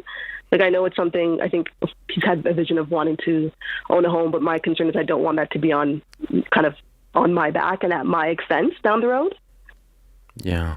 I wouldn't even go there. I would just say, yeah, thanks, really. I really appreciate you thinking enough of me to give me the opportunity to do this, Dad. But after thinking about it, I think I really just want to work on getting my law school debt clear, and I don't really want to get in the home ownership thing right now. But thank you. Mm-hmm. Okay. I appreciate that. And here's the thing. Less is better in this conversation. Mm-hmm. If you get nervous about it and keep talking and talking and talking, you're going to say something that's going to do harm. Just make it very brief and concise. Dad, I love you. Thank you for thinking of me on this. I've thought about it. I want to work on my law school debt instead. I don't really want to have that hanging around, and I'm going to have to pass on this one, but thanks for offering it. See, that was like 15 seconds there, not 4.5 minutes. Yeah. If you do 4.5 minutes, you're not going to land the plane, and the whole thing's going to crash. Yeah, And it sounds like he's a good salesman. And so he's probably going to have some objections and want to overcome them. And so you got to be careful. Just circle back to, thanks, but I thought about it, and I'm going to work my plan on getting out of debt. That's all. And just keep going back to that. And you don't need to explain to him anything about him. It's about you. It's about, I have this goal, and I'm going to work on this goal. It has nothing to do with you. There's nothing to do with, it's not that I'm afraid you're not going to be able to pay it off or get me out of it or anything like that. It just sounds, but between you and me, Judy, this is a trap. He doesn't mean for it to be, but you're going to get stuck in this. Don't do it. Yeah. Okay? Please don't do it. Yeah, no, for sure. I appreciate that. Okay. All right. Hey, thanks for the call. I've seen a lot of these on the show, Dave. You've seen probably 4,000 more. I've never seen them work out. No, they don't where work out. everyone's happy and no one's relationship was strained because of it. Well, here's the thing. A lot of times when you're looking at a decision like this, if you'll do two things with the decision, both of them will probably tell you the same thing. One is go way out in the future and visit the decision and go, okay, you're 28, and that's what I did. When you're 48, do you want to be? No. Okay, there we go. That tells us we're on the wrong road, right? And the other thing you can do is expand the size of the decision. and say, okay, if this makes sense for this, what if we wanted to do 10 houses together? Oh, no. Well, then 1 doesn't make sense for the same reason 10 doesn't make sense, And so if you add scale to it and you add time and distance to it and it doesn't make sense, that tells you that you're thinking short term. The only time it makes sense is in the moment. And in the moment is always a bad decision financially. You always have to think long term. And that's Zig Ziglar used to say, people that think long term. So millionaires have big libraries. Poor people have big TVs. That was what he always said. That's thinking now versus long term. So you're always thinking long term, long term, long term. And, to keep going on that thread for the rest of you out there, not just Judy's sake, but one of the favorite studies I ever saw was when I first started the show 30 years ago, I ran into this. And they asked people about giving.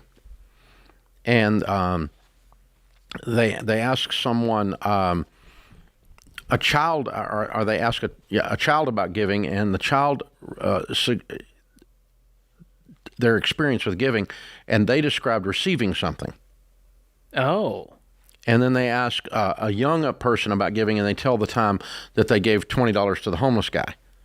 And then they ask the old person about giving, and they talk about a lifetime of steadily tithing at their church.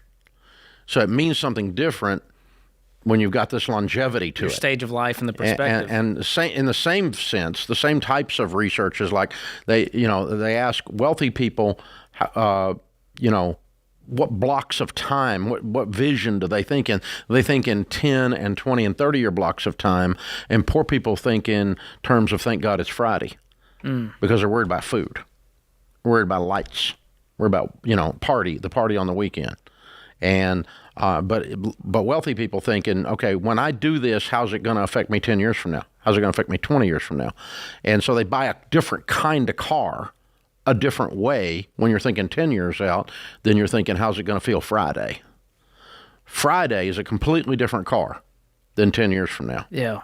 Well, and when you think about the short term and an opportunity, that always is a trigger word for me. I go, oh, there's a red flag coming up here. When they say, I have an opportunity to do something that's going to harm me in the long term. That's a word that just, that word should throw up pyrotechnics. Yes. And so you think about the short-term benefits in those cases, but rarely do you think about the long-term consequences, which is this question. What happens when she moves out and meets a nice man? And now she goes, hey, Dad, I need to get out of this situation. I need my money out. Well, he's got to now refinance and afford it on his own, or he just refuses, and now you got a situation on your hands. Yeah, and it's your dad. How do I make my dad homeless? Now you break the relationship. Yeah, how do I put my dad in the street? Well, you don't ever get in a situation where you have to make that decision. That's what you're saying. And he's using her as a proxy to accomplish his goal, whether intentionally or unintentionally, which is only going to hurt this relationship and turn it into a transactional one. So for a lot of reasons, I don't like this. On top of crippling law school debt, let's not get into an investment property while we're trying to clean that up. For real. And that this is a trap. Yeah. But you're right. That word opportunity. I have an opportunity. Yeah, maybe. It's a needle in a haystack on this show for you to tell us that you have an opportunity, and we go, yeah, no, that's a great opportunity. Yeah, occasionally that happens, but yeah, there we go. Oh, boy. Tread lightly when it comes to family and real estate and finances. We've taken a lot more calls lately about that, and it's become more of a relationship discussion than it is financial. And it's boundary conversations. You have a lot of those. It's toxic in-laws that want to force you to do something. It never ends well. So we tell people, stay away. There we go. Keep your family as family, not as business partners. Works for me.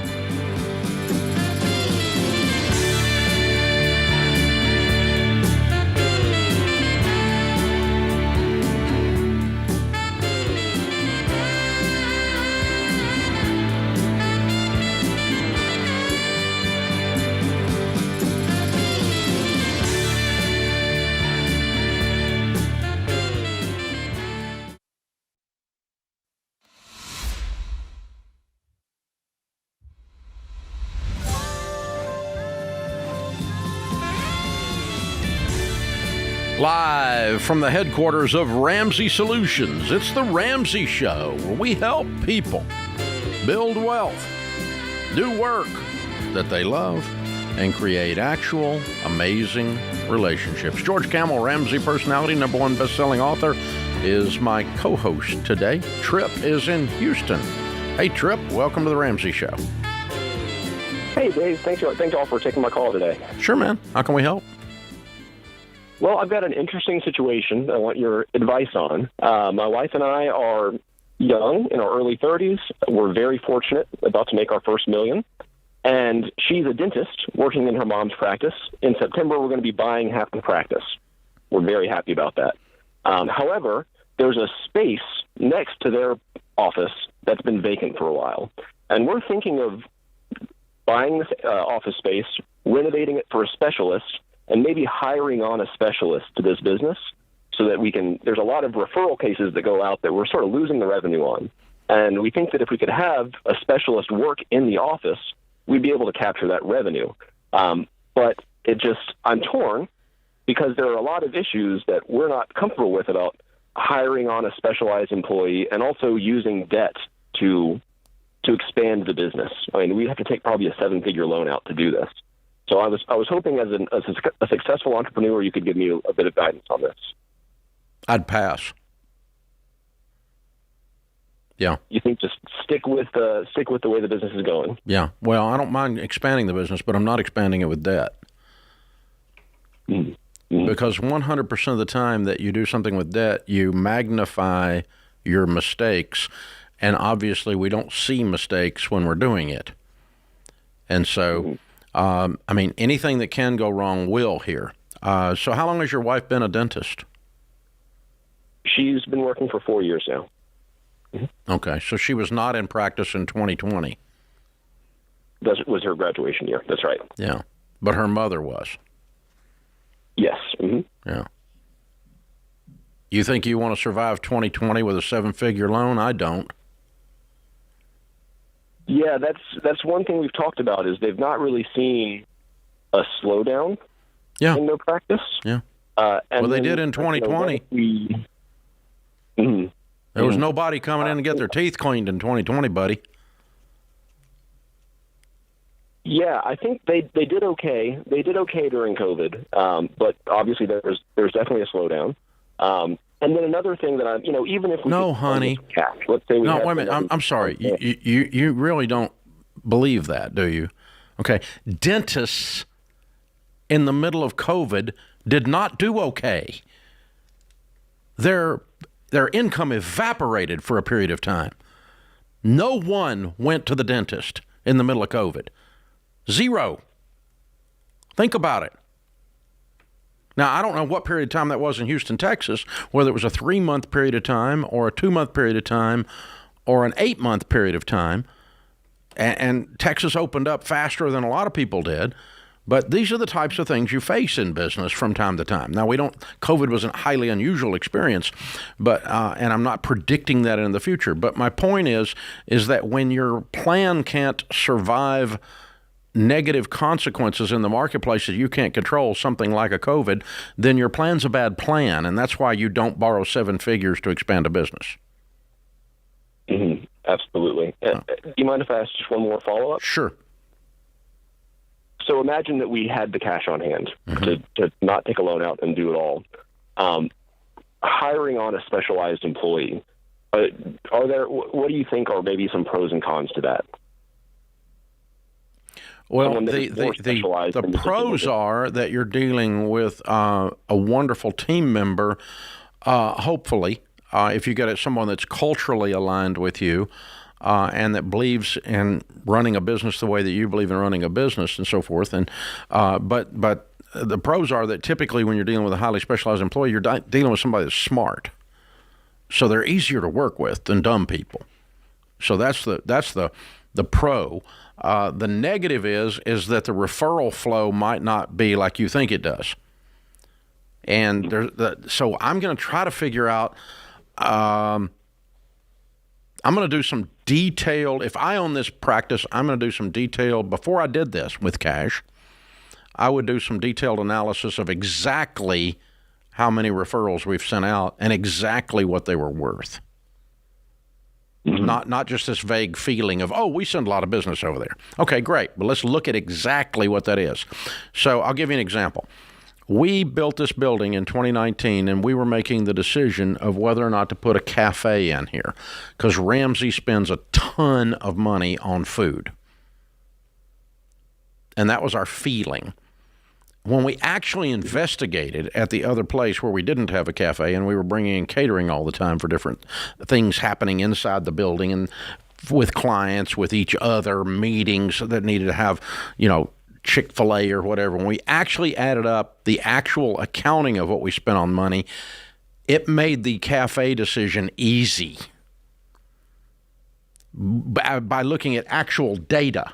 Okay, so you might look into this, and the referrals are so juicy, and there's so many of them, that hiring the specialized person, when you actually have the data in front of you, it makes it a no-brainer. Yes, we've got to do this once we can save up the money to pull this off. Okay, but no, I'm not borrowing 7 figures to do anything in business. Period.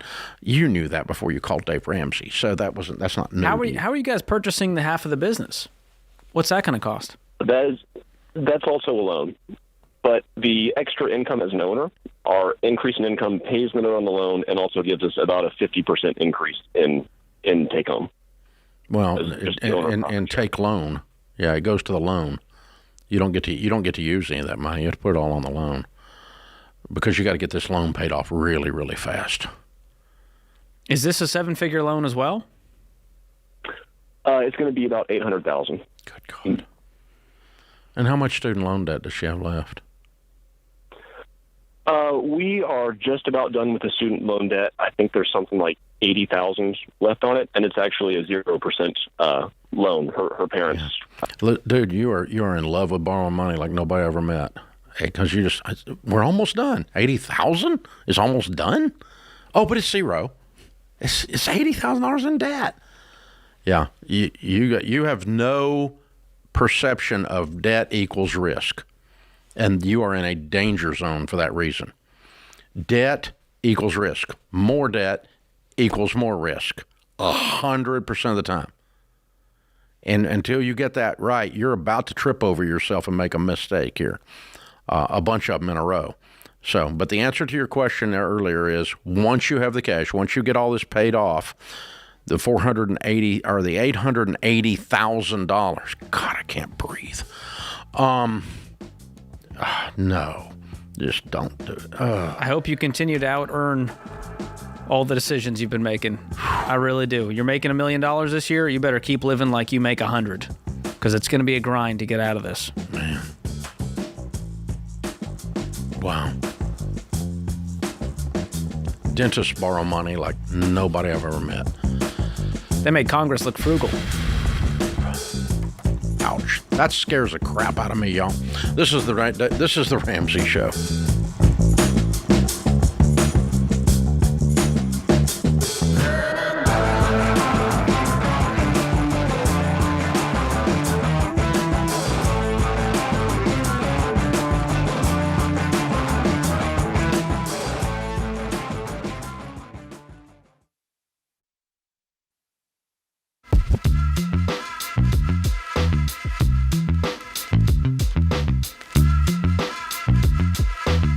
If you're tired of living paycheck to paycheck and feeling like you can't get ahead, join one of our free EveryDollar trainings. These are new trainings on how to handle money every week this month, and they're hosted by one of the Ramsey personalities. George is doing some of them. This Thursday, I'll be doing one. This Thursday. Join us.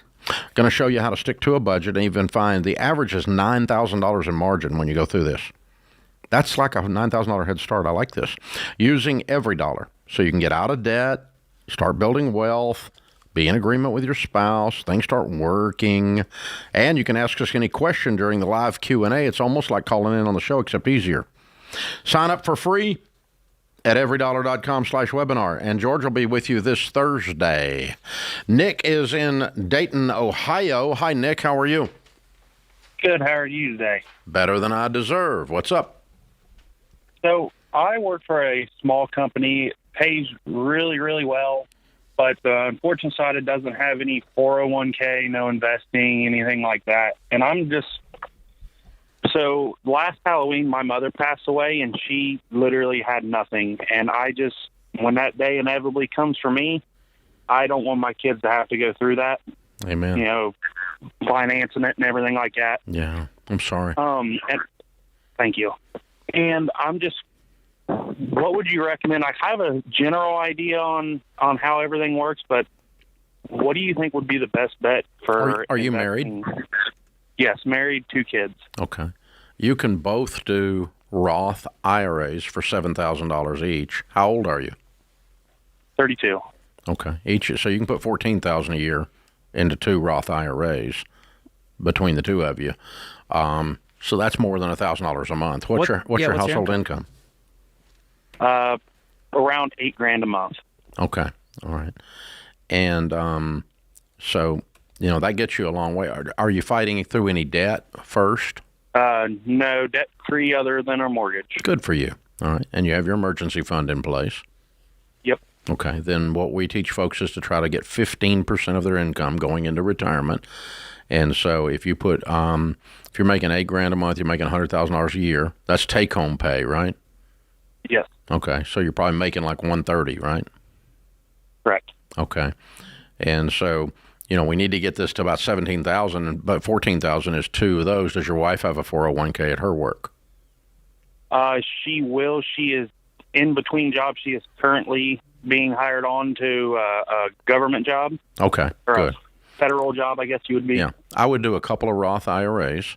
And just go to RamseySolutions.com and click on SmartVestor Pro, and that's the people that we recommend. We're not in the investment business, but these are the people that we've checked out, and they have the heart of a teacher, and they'll sit down and teach you how to do this and put it together for you, but teach you, put it in good growth stock mutual funds. We suggest you spread it across 4 types. It's what I do. It's what George does.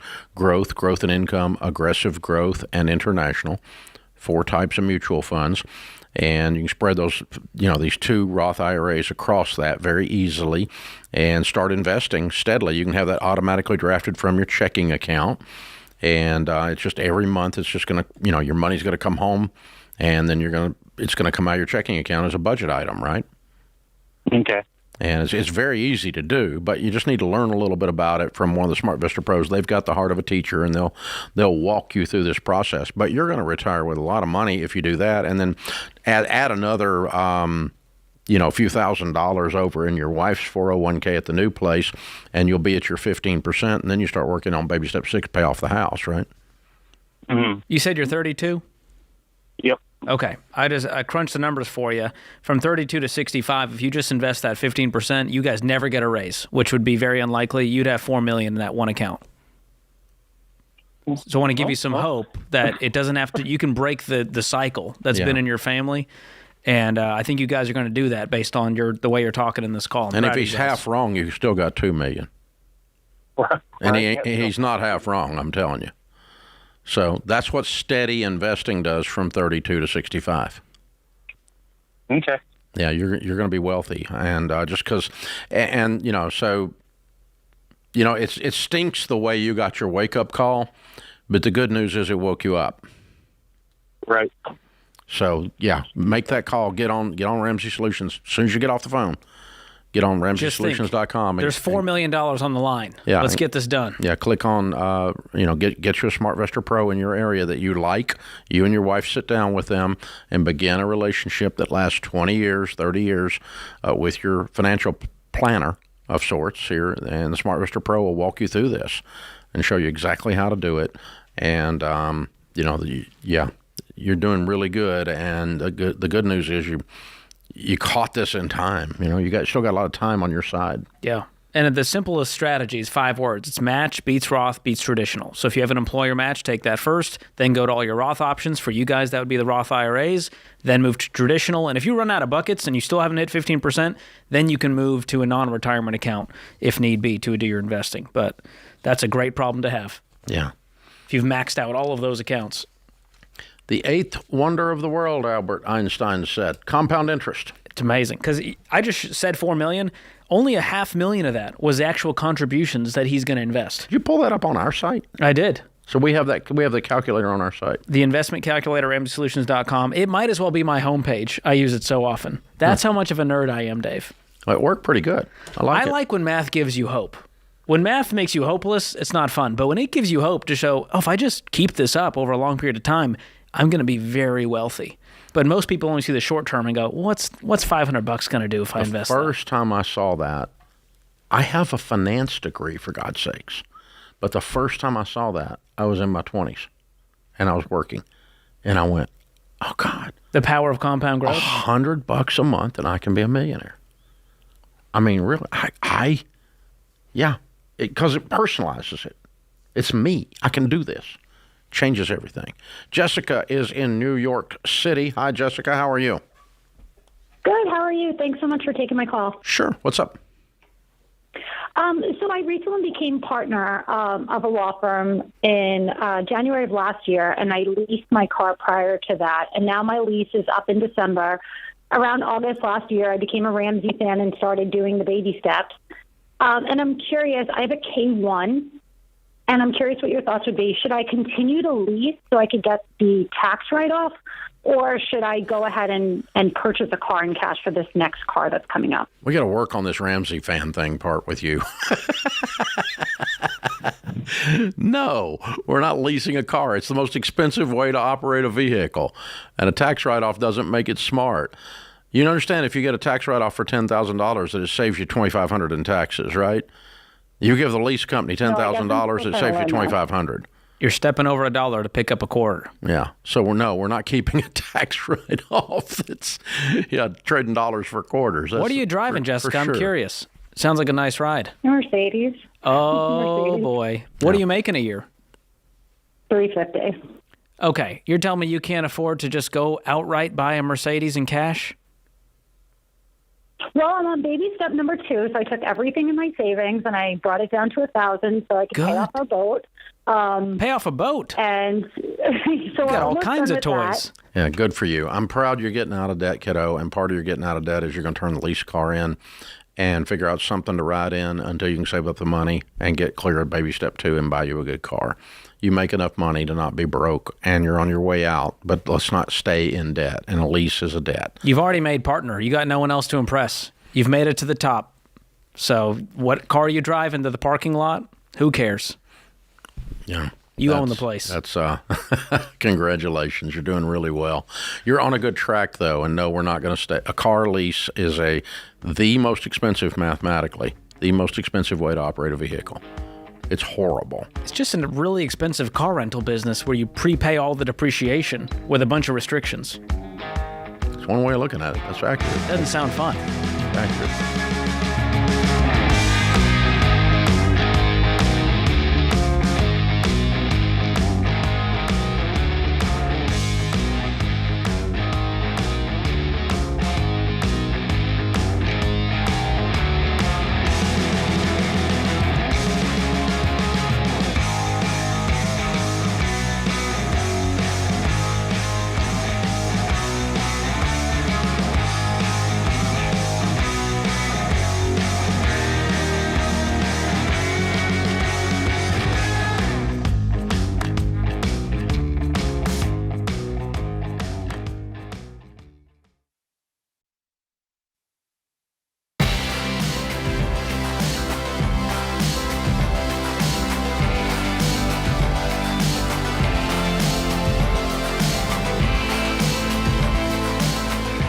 Laura is in Seattle. Hey, Laura, what's up? Hi. Thank you so much for taking this call. Okay, so I'm calling because I was laid off almost 2 weeks ago, and it was a bit of a surprise. We had our second child set to start daycare in August, and they required a full month's tuition as deposit like last year, like when we knew she was going to be born soon. And so that was paid, and I knew that was non-refundable. Anyway, I should also say we are in debt, and we have like student loans, and we've been doing baby steps and using the EveryDollar app. So, right now, EveryDollar is important to us. And so anyway, we decided to give notice right away on the day that I got my layoff notice. My mom, grandma said she could help watch the baby. And I just decided to enroll her for 1 month in August and then withdraw her at the end of the month, which falls into their 45-day withdrawal notice terms in the contract. Based on our friends who are lawyers, they said this should all be good, and the deposit would go towards the first month and the last month's tuition. And that's, $3,400, which is a lot for us. Anyway, talked to them after some emotional back and forth, realized they were not going to budge on this. They demanded that we had to enroll her for a second month in September, at which time there would be a whole week off for a holiday, as well as a $350 increase in tuition, which I just was not willing to take the chance based on the job market. I'm sorry. And wait a minute. I'm sorry. I got lost. The contract said that you could go in August and half of September, and they're not abiding by the contract. Says I need 45 days withdrawal notice. Okay. Was July 2nd, and so we were going to be able to withdraw August 31st, right. And then our deposit would pay for the last month's tuition, which in our case would also be first month's tuition. Anyway, it was emotional, and it kind of escalated. Why was it emotional? Not to. Well, based on the contract, we had planned this, and we just didn't think there was going to be a problem. Yeah. So why are they thinking they don't abide by the contract? That's my question exactly, and so it was really. I was really confused why they weren't. They were saying that it said something else, and we asked some lawyer friends, and they said we were right. So I kind of sent this, I tried to be as professional and clear as possible. I sent a last email, included the board, and said, this is done. And I knew that I was really emotional because of the layoffs, and I have 2 babies at home, and I just wanted to end it there. My husband and I were getting really emotional over it, and, I just wanted to, protect our peace. And I just knew that we could just unenroll and eat the deposit. However, we have a lot of friends, both lawyers, Christian, non-Christian, who are all like, that's a lot of money. You should fight them for it. And I'm just trying to figure out if it's worth it. It's not worth it. Okay. Easy answer. I mean, it's going to cost you that much in retainer fees to get the money back. Right. Okay. You need to burn your calories getting a new job, not fooling with daycare people that you don't want your kid with anyway. Right. If you can't trust them, then I don't trust my kid with them.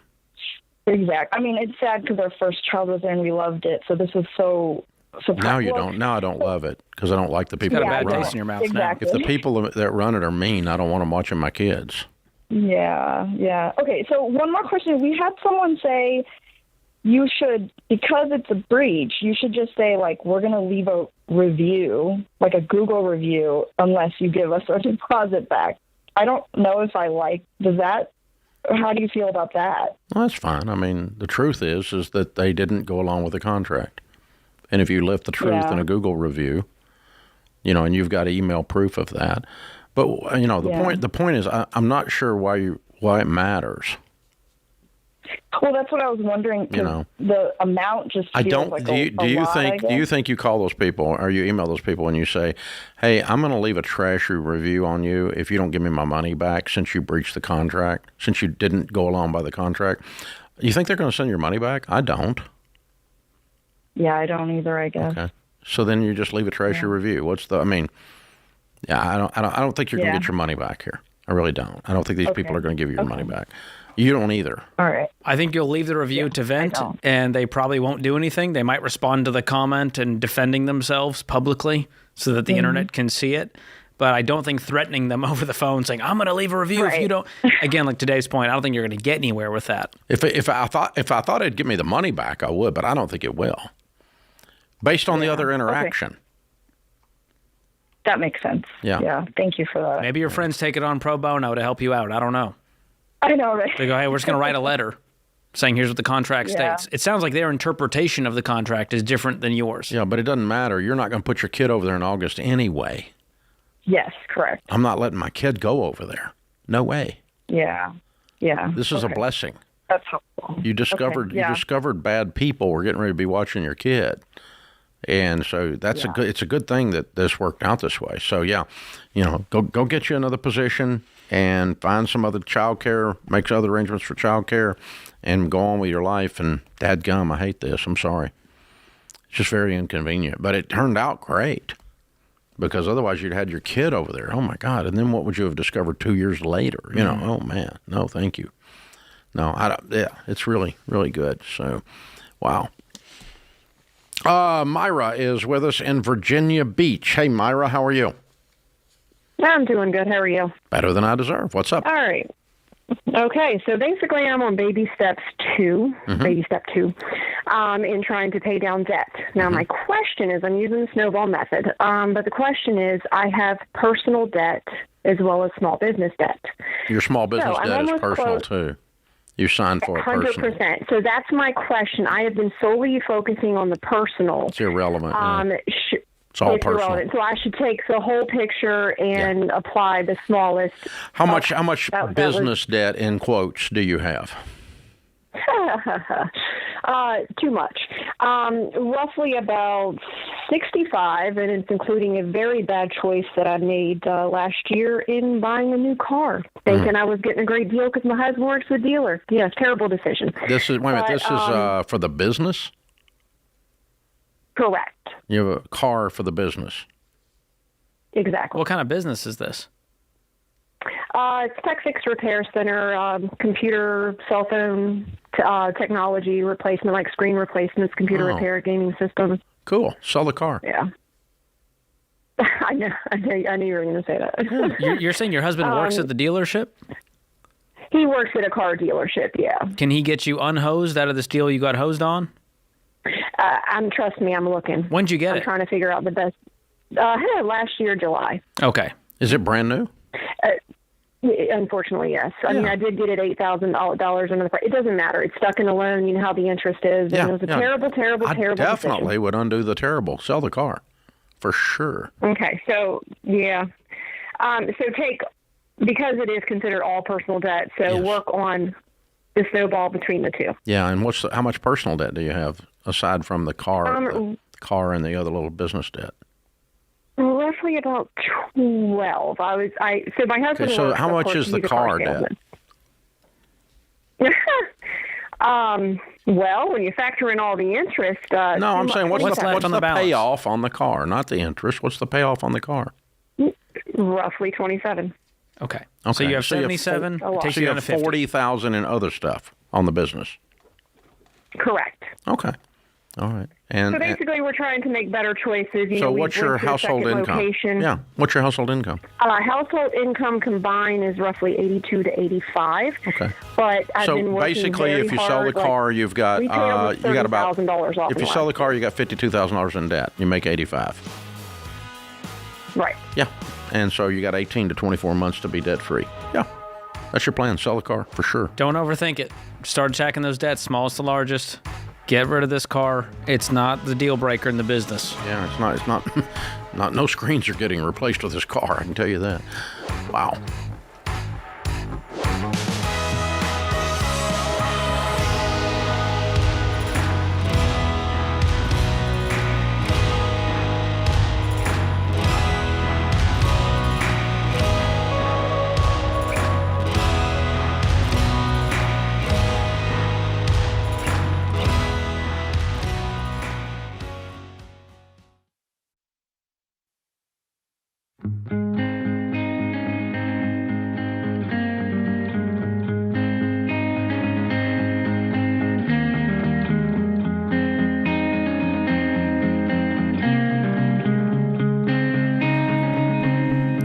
Our scripture of the day, Proverbs 15:22. Plans fail for lack of counsel, but with many advisors, they succeed. Al Rise said, you don't have to focus on everything to be successful, but you do have to focus on something. Amen. Morgan is with us in Wichita, Kansas. Hey, Morgan, how are you? I'm good. How are you guys? Better than I deserve. What's up? All right. So I am 27 years old. I'm a teacher. And starting in September, I will have a raise to $50,000 a year. I'm still living at home in my parents' house in their basement, and I have no debt. I am starting a master's degree, but I have the cash saved up for that already. So the question is it wise to, now that I have this raise, to go ahead and take the jump to living in an apartment? Yes. Okay, so don't wait to save up for a house. No. Just jump right in. You'll be there for 28 years. Yes. You'll keep yes. saving. You'll get comfy. Mama's cooking's good. The laundry is getting folded by someone else. And for that reason, I would fly the coop. Yeah. You're doing I told great. them I was out by 30, hard, and, but okay. How about out by fall? Yeah. You got this. Do what? Get some roommates if you want to. Get some gals and, Yeah, and make it happen on your own. I've struggled finding communities, so the roommate situations never actually worked out, but it's finally able to where I think I can find an apartment. I think I found an apartment that is in a safe area that I can actually afford. Good for you.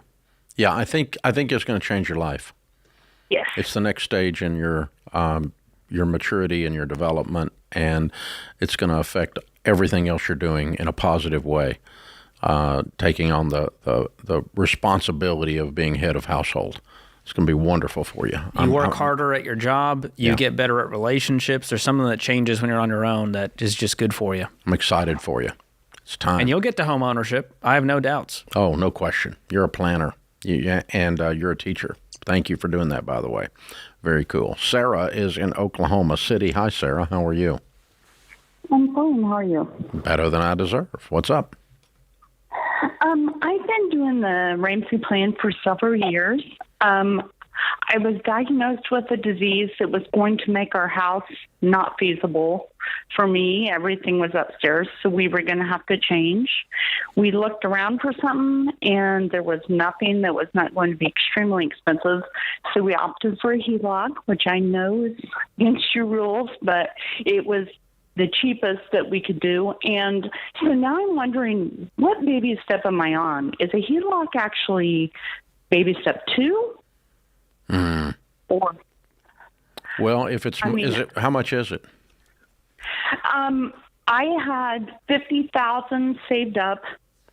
How much is the HELOC? The HELOC is $67,000. Okay. What do you guys make? About 110. Okay, it's a mortgage then. It falls in baby step 6. Okay. The rule we use is if it's less than half your annual income, we put it in baby step 2. But it's more than half your annual income. And what's your first mortgage balance? $21,000. Okay. And what's your interest rate on the HELOC? 6.2, I think, and my mortgage is 3.1. Yeah, well, you didn't get any mortgage. You got $21,000. Okay. Do you have any other that's debts? Only debt we have. We have no other debt. Yeah. Okay.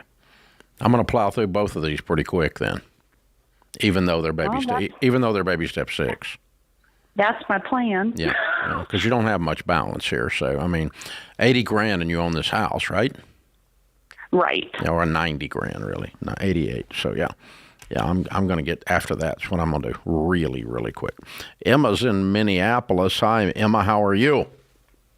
I'm great. How are you? Better than we deserve. How can we help? Awesome. Okay. So my husband and I, we're young. We're 21 and 22.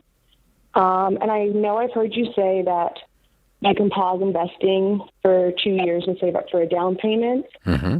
I'm wondering, I want you to tell me exactly what you think we should do, because right now we are only investing about 4%, but we're saving the rest for a down payment. Should we stop investing completely for a down payment? What's your household income?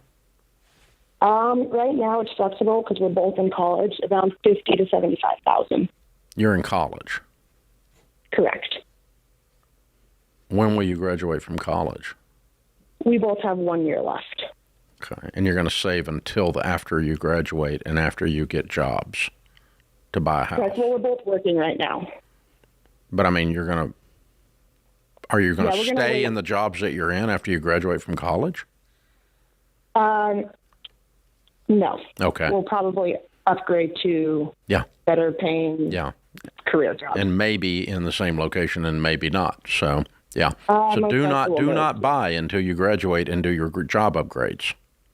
Well, we don't plan on buying for about 2 years. Okay. All right. I'm just making sure that's part of the program here. That's part of the. No, I would not buy a house while you're in college. Is what I'm saying. Yeah, no. And even after that, so it might be you wise make to rent. $75,000. So 4% is $3,000 in a year. It doesn't matter. $3,000's not going to make the swing one way or the other. Okay, because I mean, we could do 15%, but our goal is $100,000 for a down payment. Yeah, but So we're $3,000's not going to make the goal. Yeah. You said you're saving 4%. Should I stop that? Yeah, or yes or no. I don't care because it doesn't matter. It's not enough to matter. To get to that 100,000 mark. Yeah. Or for compound growth, your income will increase, and that's your savings rate will be the key that gets you there versus a percentage. So you could do 0%, you could do 15%, and it's going to slow down your home progress. But at your age, well, she's asking, should she stop doing 4%? I would just keep it. It doesn't matter. Yeah, it doesn't matter. If you want to stop it, it's fine, but it's $3,000. $3,000 doesn't equal 100, so it doesn't get you to your goal by stopping. If you want to keep doing it, it's fine too. It's $3,000. It's not a lot of money. So you're going to get there, and your long-term goals, you're going to hit all of them. But this 4% is not going to make or break this decision one way or the other. So you're right on track on that stuff. So again, George, let's go back. So baby step 1 is save $1,000 to beginner emergency fund, or reduce all of your savings down to $1,000 and throw all of your cash, not counting retirement, at your debts. Baby step 2 is pay off all your debts, smallest to largest, using the debt snowball. 3 is have an emergency fund of 3 to 6 months of expenses. At that point is when you would start saving for a down payment.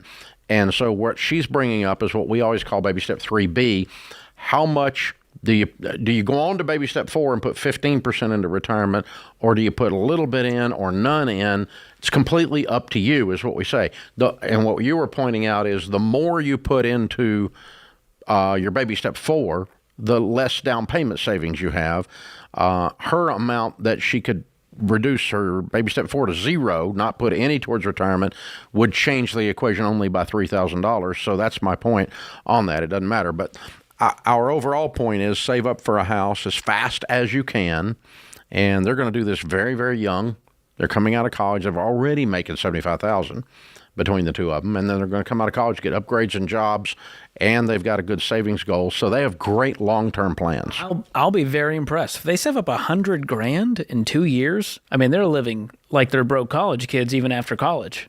And so if you make that sacrifice, they're going to be homeowners by 23 and 24 in a good financial with a position. Strong down payment. So this is the benefit of working hard to graduate college debt-free with money in the bank, with a marketable skill and a job on the other side. Yeah. This is very ding, well ding, done. ding. Very well done. Poster children for how it should be done, and a very logical, analytical question. Yeah. With the baby steps. Yeah, very good. Always good to take your percentages and convert them to actual dollars. It helps you go, oh, that's the answer. I'm losing the match. It's $3,000. You'll be okay. Yeah. You'll survive. Yeah, it's not the end when you're 21 for sure. That puts this hour of the Ramsey Show in the books. We'll be back with you before you know it. In the meantime, remember, there's ultimately only one way to financial peace, and that's to walk daily with the Prince of Peace, Christ Jesus.